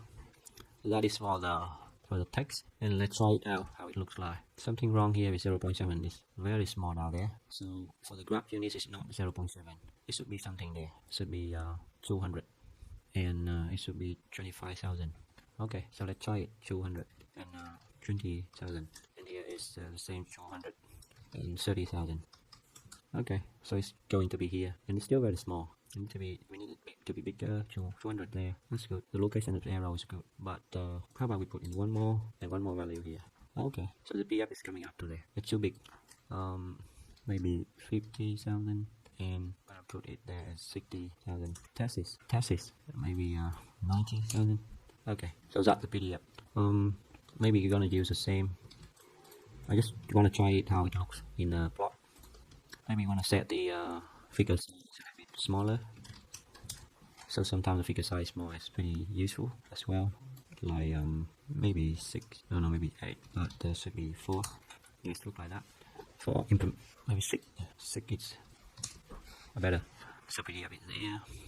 So I want it to be, or if I don't want to put an arrow in, maybe I can test this by, so just putting, it is invalid syntax there. So we got the PDF there. So in this case, we don't need the arrow. We can change that to be 8, a bit more like 10. Okay, so that is PDF, and we can put in that should be CDF. Yeah, and then the same thing. I'm gonna copy that, annotate it, and put in here, and in PDF, and the location should be about 140, and it should be up to there, maybe 17,000. It's too far out there. Again, that's PDF, maybe 12, and this should be 14. It's not working for that one. So we had 10,000 here, and we have 25 there. It should be working for 25. Yeah. We can put in the annotate before we plot that PDF. See how it looks like. It's not gonna work. It looks better. So we want it to a little bit on the left. So it's about 35. So that's the PDF function, and that's the CDF function. So that's the way that we can put the annotation for a plot using annotate here. So that's it. A bit long, but hopefully it's useful. A real example of how we can put in all the elements for a plot, building up from a simple plot to just build to add more information to make the plot look nicer and nicer. And that's it for cumulative distribution function from an image histogram. Histogram equalization in images when we are analyzing time series and images when we do data visualization in Python. We are in equalizing an image histogram when we use histogram equalization in image processing for analyzing time series and images in the data visualization in Python. In order to demonstrate how to use equalizing an image in histogram, I need to import some library first. So I'm going to import numpy as np. I'm going to import Matplotlib.pyplot as plt, and that's it for now. I also need to import os and to check that I got a image in my current working directory. So this is the image that I want to use for. Let's go. So we got that image. So now what we want to do now is we want to plot a figure with 2 subplots, the same as the previous section. But the previous section we plot the original image in the first subplot on top, and the PDF and CDF, which is the probability distribution function, or histogram, or CDF, or cumulative distribution function in the bottom. So to do that, to make it easier for me, I'm going to copy all the code from the previous section. So please have a look at the previous section if you didn't watch it. So I'm going to paste here. So have a look here what we got. We got the figure, the image, just plot it again. We got the same here. We got the subplot, got the original image, but now we don't use the original image now. Actually, we're going to use the equalized image. And in the second subplot, we're going to plot the PDF and the CDF for equalized image. So the title should be like that. Of course, the content is not yet changed. So we already have the images written for us. Not yet. So I'm gonna need the image as well. So okay, here I'm gonna need the image written there as well. So the first step is we need to read in the image here using this. I am read from Matplotlib and put in the name for the image, actually the location of the image path there, to load the image into Python as a NumPy array. Then after that, but this is the original image. What we're gonna do is the second step for that we're gonna flatten that. So this is the first step. I feel like it's a bit confusing to do this. Probably I'm gonna do it from scratch. Maybe to save time I'm gonna do this. So I'm gonna read in an image to NumPy array. Then flatten the image into one-dimensional pixel. So when we flatten like this, pixel is not an image anymore. It's not a NumPy array anymore. It's a series. It's just 1D array. It's not 2D array anymore because it's already flattened. Okay. So the next step we can do is we can generate a cumulative histogram. So in order to do that, we're going to use the function plt.hist. But before that, we can put in cdf, bins, and patches, which is after the running it, we will get that as return. We can call it out later. And we got pixels, and the bin in this case is 256 bin, and the range is we choose 0 to 256, and we choose the knob as 2, and cumulative is 2. We're done for that. The next step we need to do is we need to equalize the pixels using NumPy. So actually, when we do equalizing the pixel, we actually doing some interpolation using NumPy. So the idea is that we want to interpolate to map the original cumulative, which is CDF here, cumulative probability cumulative distribution function, the CDF cumulative distribution function, to a new CDF, which is almost look like a straight line. So we see here the CDF is not a straight line. So what we want to do is we want to make a new image that have the CDF is a straight line like this from the left bottom left to the upper right. So to do that, we can use a function called inter provided by NumPy. So we can define here new pixel can be determined by NumPy.inter, and inside that we put in pixel, which is a series pixel, which is a series, a one-dimensional array, and we put in the bin there, it's just like this, -1. It's just the way it is. And we put in the CDF. So because we know the bin here, after we're running, we got the bin 250. We got that bin there, and we also use a CDF. The CDF is multiplied by 250 like that. So we want to scale it up and to make the new CDF look like a straight line from bottom left to upper right. It sounds like very long and complicated, but with NumPy we can use just one line of code, and that will help us to normalize the image easily. After normalizing that, so this one is not a 2D, again it's not a 2D NumPy array, it's still a 1D series. So in order to, after we normalize this, we need to generate a new image based on that. So to make a new image on that, we can call another function which is provided by NumPy, which is NumPy reshape. So we can reshape the new pixels 1D to 2D array using reshape function.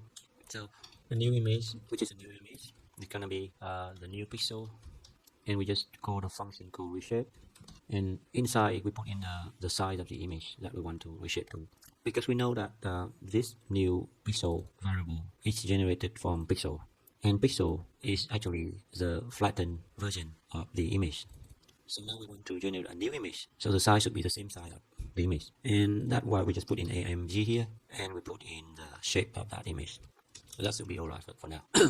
Then after we got that, we can plot that new image in the first subplot. So instead of using the original image, I'm going to put in maybe I'm going to make some fun there. So I'm going to make, instead of making the subplot, the two subplot, I'm going to making 4 subplot. And for the first subplot, I'm going to make this original image. And the second subplot, I'm going to make it a new image. So let's see how it works. It look like that, and I'm going to make it down there. Look like that.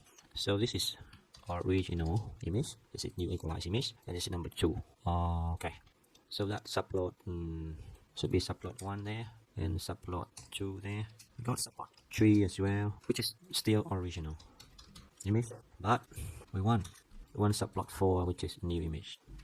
new image there, and we put in subplot for a new pixel. Sorry, new pixel. And here as well, the same. It would be new pixel. So this subplot tree should be number 3 there, and should be 2 row 2 column, number 3 2 row 2 column, number 4 there. Let's go ahead and see and fix it later. Here knob is not recommended using, so we will not use knob for this. So basically we're gonna put it the knob out. It's not necessary. It's okay. Again, to make it simple first. So what I do is I want to change it a little bit. Instead of doing that, I want to delete that and I make it simple first. So just choose subplot for now. Yeah, and choose subplot for now. And for the first one, we just put in the image array. Should be alright. For the second one, so just up to this now, we just want to test if this is working or not. Up to this step, must be alright. Everything should be alright. So next step is plotting subplot that, plot the title, and this one is not necessary to put it in. We don't need to annotate this one now. Something wrong there. So histogram is that. When you put in the range is that. Actually, we don't need the range now. It's gonna look good. The range now is not working. Put the range out. Okay. It seems that the new pixel is not calculated right. Let's check the new pixel again, which is calculated by pixel, the bin, and the CDF 255. So let's check new pixel like that. If we want the min, new pixel, and the max, new pixel. We got that. It's not correct. It is not correct. We need to change this. So here the bin 250, the range is that 256. No, okay, we need to put in normalize that. If we don't normalize it, it's gonna be wrong. Much better. So that normalize is very important. So if we don't put in normalize, it's true, you're gonna get outer range. But when we put in normalize, it got better, much better. Even normalize is not recommended, but it should work for now. So we got the new image, the new CDF and PDF function. It looks fantastic, and the image looks much better. No, the image not look better because it's not a new image. It should be look better. This is the old image. Okay, so now this image look much better. So that is the original plot for this part. We can be happy with this already, but I just want to experiment a bit more that we want to plot 4 subplot. So instead of plotting 2 subplot, I'm gonna plot in 4 subplot. So here, for subplot 1, I'm gonna put in the first, and which is original image. So it's not new image in its original image. Subplot 2 is gonna be equalized image, and subplot 3 is gonna be this subplot 4. Let's say subplot 4, but we're gonna need subplot 3 as well, and should be 2 here. Subplot 3 as well, and the subplot 3 should be the old pixel, not the new one. And we're gonna plot it. Let's see what we got. Image is not defined. That's good. It's not image. It's img. That's good. Okay, so now we can see the difference. Clearly, the difference between the original image and the equalized image. It looks different when we use NumPy interpolation to calculate the equalized new image. And here's the probability density function and commodity density function of the original image and the new equalized image. So that's it for equalizing an image histogram when we're using histogram equalization for images when analyzing time series and image data in data visualization with Python. In Jupyter Notebook, extracting histogram from a color image in histogram equalization in image when we do image processing and time series data analysis for data visualization in Python. To demonstrate how to extract not one histogram or a PDF or probability distribution functions from a color image or RGB image. So firstly, we need to have an image. So I'm gonna import OS. I'm gonna use OS to list what in my current directory. So here in my current directory, I have an image called XS, that one. So this is a color image. So I'm gonna open that image in my window photo using window photo normally. So the image is gonna look like this. Okay. So this is the result when I display the image. As we know that we also can display the image inside Jupyter Notebook using let's see if I remember how to do it. So from I think Python.display, you're gonna import the image, and then inside image you're gonna have a file name. Just put in SS there, and you're gonna have that the image is displayed inside Jupyter Notebook using that way. However, in this section we want to extract histogram from a color image. So as we know that a color image is actually the 3-band of data inside a color image, which is RGB represent for red, green, and blue. So if we want to extract histograms from a color image, we need to separate that image into different bands, and then we can flatten that image to be a grayscale image, and then we can calculate or compute the histogram or probability distribution function for that image. So here, the first step I'm going to do is I'm going to import some of the library that we already need to use. So probably in this section we only need the Matplotlib.pyplot as PLT, and we need to load the image in. So we're going to use Matplotlib imRead function to load the image into a NumPy array. So we define the image as img, we go plt.imRead, then we put in the image. The image is called head as something like that. So after we have the image, we can show the image using plt.imShow and show the image. But the main purpose of this section is to extract histograms or probability distribution function from different bands of a color image. So to do that, we're going to extract different bands or channel from a color image. So you're going to get red band, green band, blue band, and the images. So we'll put in colon, and 0, which is first dimension, the second dimension, and the first band of the image. Similar, green is first band, first dimension, second dimension, and the second band of image. And the green is img, first dimension, second dimension, and the third band of the image. So if we check that, we can have that. We got 3 band, which is red, green, blue. So if we check the shape, we're gonna have it as a 2D array, NumPy array. After we extracting different band from the original color image, we need to convert the 2D NumPy array into a 1D array, so we can compute the probability density function or histogram from there.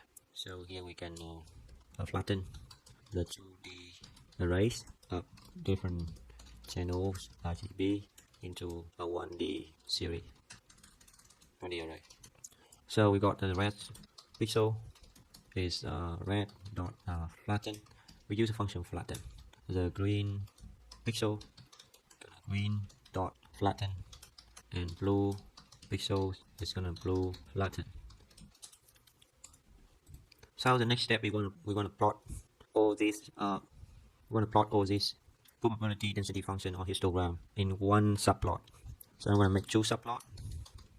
Subplot 1, which is the original color image, which is on top, and then I'm gonna have subplot 2, which is at the bottom. 2 rows in 1 column. And the title for the first subplot is original color image, and the title for the second subplot, which is histograms from a color image. So after we plot it out, it should look like this. We can also define the shape or the size of the image using this. So if we want to set it, we want to set the size of the figure. So if we want to be a little bit bigger, like 12 and 8, so it's gonna be like that. So after we have 2 subplots, we're gonna put in the first part is the original image. Using imShow, it should be very easy. We got the original image here. Maybe I should put it in 2D like that. Probably it looks better. So we can get this is 6. Yeah, so it probably looks better. So on the left is the original image, and on the right is going to be a histogram extracted from the original image. So now we have all the flattened 2D image already converted into 1D. So in order to plot the histogram or probability density function, we just call histogram function from Matplotlib and just put in for red, and then we can put in red and put in blue, green, and put in blue. So you can see that if we put in like that, we don't see all the separate images. So what we want to do is we want to put in the transparency for each part of the subplot. So for his histogram, so here we can put in alpha is 0.3, here alpha is 0.3, and similar, alpha is 0.3. And now we see that we have some idea of what But what we want to do as well, we want to increase the number of bins as well. So I'm going to put in the bin here, which is 64 bins. 64 bins there. And inside there 64 bins. Okay, over. So it looks a little bit better. For the image, we may want to turn off the axis text mark. So we just put in axis and then put in off like that. What we want to make sure for the second part is that the second subplot, the right subplot, subplot 2, is that we need to make sure that the limit in the x direction is 0 to 256. It is already. If we don't plot it, the limit there, it will look like that. But if we put the limit in, it's a little bit different. So it's exactly from 0 to 256. What else we can do? We can also set the color exactly for each color. So here red should be red. So we just put in red. Maybe just put it like that to see how. Sorry, I forget the code. Something wrong there. So I'm gonna put in color explicitly. 0.1 is not really good. I'm gonna put in 0.2. It looks a little bit better. So I put in the first one red. The second I put in here the color is green, and yeah, accordingly, color here it should be blue. So we got the red, green, blue for different distribution. So let's say here is red. We got that one, and we put in red together with green. We got that, and we got some overlap. We got red, green. It will when it's overlap to each other, it will look like that. So sometimes it's not very good to put in red, green, and blue. Maybe we can put in black and maybe magenta, but it's still very difficult to separate the color green. Yeah, so it's really hard to separate the color. But basically, it's better to put it as red, green, and blue. And let's see what we can do more for that. And also we need to use the normalize H2 as well. H2 use that parameters as well. Similar here. So it seems that it doesn't improve much in this case. But we also get some notification that in Matplotlib 3.1 the node is going to be changed by density, but it's still okay for now. So that's it for the section. So we got the original image on the left here, and we got the histogram of different band on the right here. Maybe we can somehow use a because histogram is not have the function of label. Normally we have label function. So let's say if label is working or not. Have blue, we got green, and we need to show the label as well. PLT dot which is called legend, and it should be label location should be upper right. So it's better now. So we got it now here. This is for red, this is for green, and this is for blue. I think this is for blue. But in the middle here, it's kind of the merge of three of them. So that's it for extracting histograms from a color image. For in histogram equalization in images, when we analyze time series and image using Python for data visualization. Here I am in Jupyter Notebook for extracting bivariate histograms from a color image. In histogram equalization in images, when we do analysis of time series and images data visualization in Python. In order to demonstrate how to use to extract bivariate or to plot bivariate histogram or bivariate probability distribution function from a color image, firstly we need to have an image. So the same as previous section, we're going to use this image. So we got an image already. We already import Matplotlib, so we don't need to re-import it again. So now we're gonna we read the image using matplotlib.imread, and the image name is something like this. After we read in the image, we're gonna extract the RGB channels into different channels, and then we're gonna flatten it from the 2D to 1D. So when we import, so load image into 3D NumPy array. Now we convert 3D to 2D array of 3 channel. So here we're gonna have red, green, blue is equal to image first, second, and the third one. It's gonna be the same, that one, that one. So the red will be the first channel, green should be the second channel, and blue should be the third channel. After that, we can convert the red pixels, and green pixel. I prefer to call it red, green, and blue like that, and make it short. Yeah. So red pixel, maybe pixel, and green pixel, and blue pixel, make it short and concise. So red pixel gonna be red flattened. So that's the second step. The next step is we're gonna convert 2D array into 1D array. using flatten. So we're gonna R flatten, we're gonna have G flatten, and we're gonna have B flatten. We're done. For the next step, we're gonna generate a 2D histogram of the correlation between green, red and green, green and blue, and blue and red and blue. So in order to do that, we need to have a figure with 3 and 4 subplots. So I'm gonna generate subplot 1. So plt.subplot 2, 2, 1. I'm gonna do that. The first one, second one, and the third one is there. For the first one, the title is gonna be red, and the first one is gonna be red and maybe red and green. Second one is for blue and green, and the third one is for red and blue. Okay. So we can have that kind of title because we have multiple plots. So we should use tile layout to make the plot to make the subplot looks better. Okay, and for for this one, red and green, we want to have LPT the X label is green and the Y label is red. Gonna be the same here and there. Gonna be green. The second subplot will be X label is green and Y label also. Sorry, this is Y label, not X label. Sorry, Y label there, and this one should be blue. And then for the third one, which is red and blue. Run this and we got that red, green, blue, green, red and blue. So that we finish organizing the subplot. Now we start adding data in. So we want to extract or plot bivariate histogram. So in order to plot the bivariate histogram, we're going to use a function called his2d.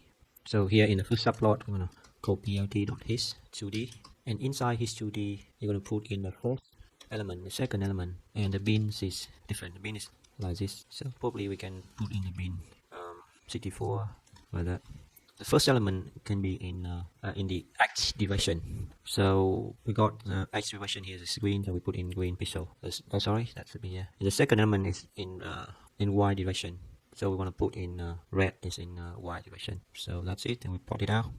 I got the first bivariate histogram between red and green for this image. So the second bivariate histogram we can plot for this one, and the third is similar. So here we use X is green, so it should be green pixel there, and Y is blue, we change red to be blue. Similar, we have X is blue, just mean B, and Y is red, that mean red, and then we plot it out. So here the full or 3 bivariate histogram or probability distribution from a color image of different bands in comparison with each other. Here which is red and green, here is blue and green, and here is red and blue. So that's it for how to extract bivariate histogram or form of color image for histogram equalization in images when we analyze time series and image using Python for data visualization.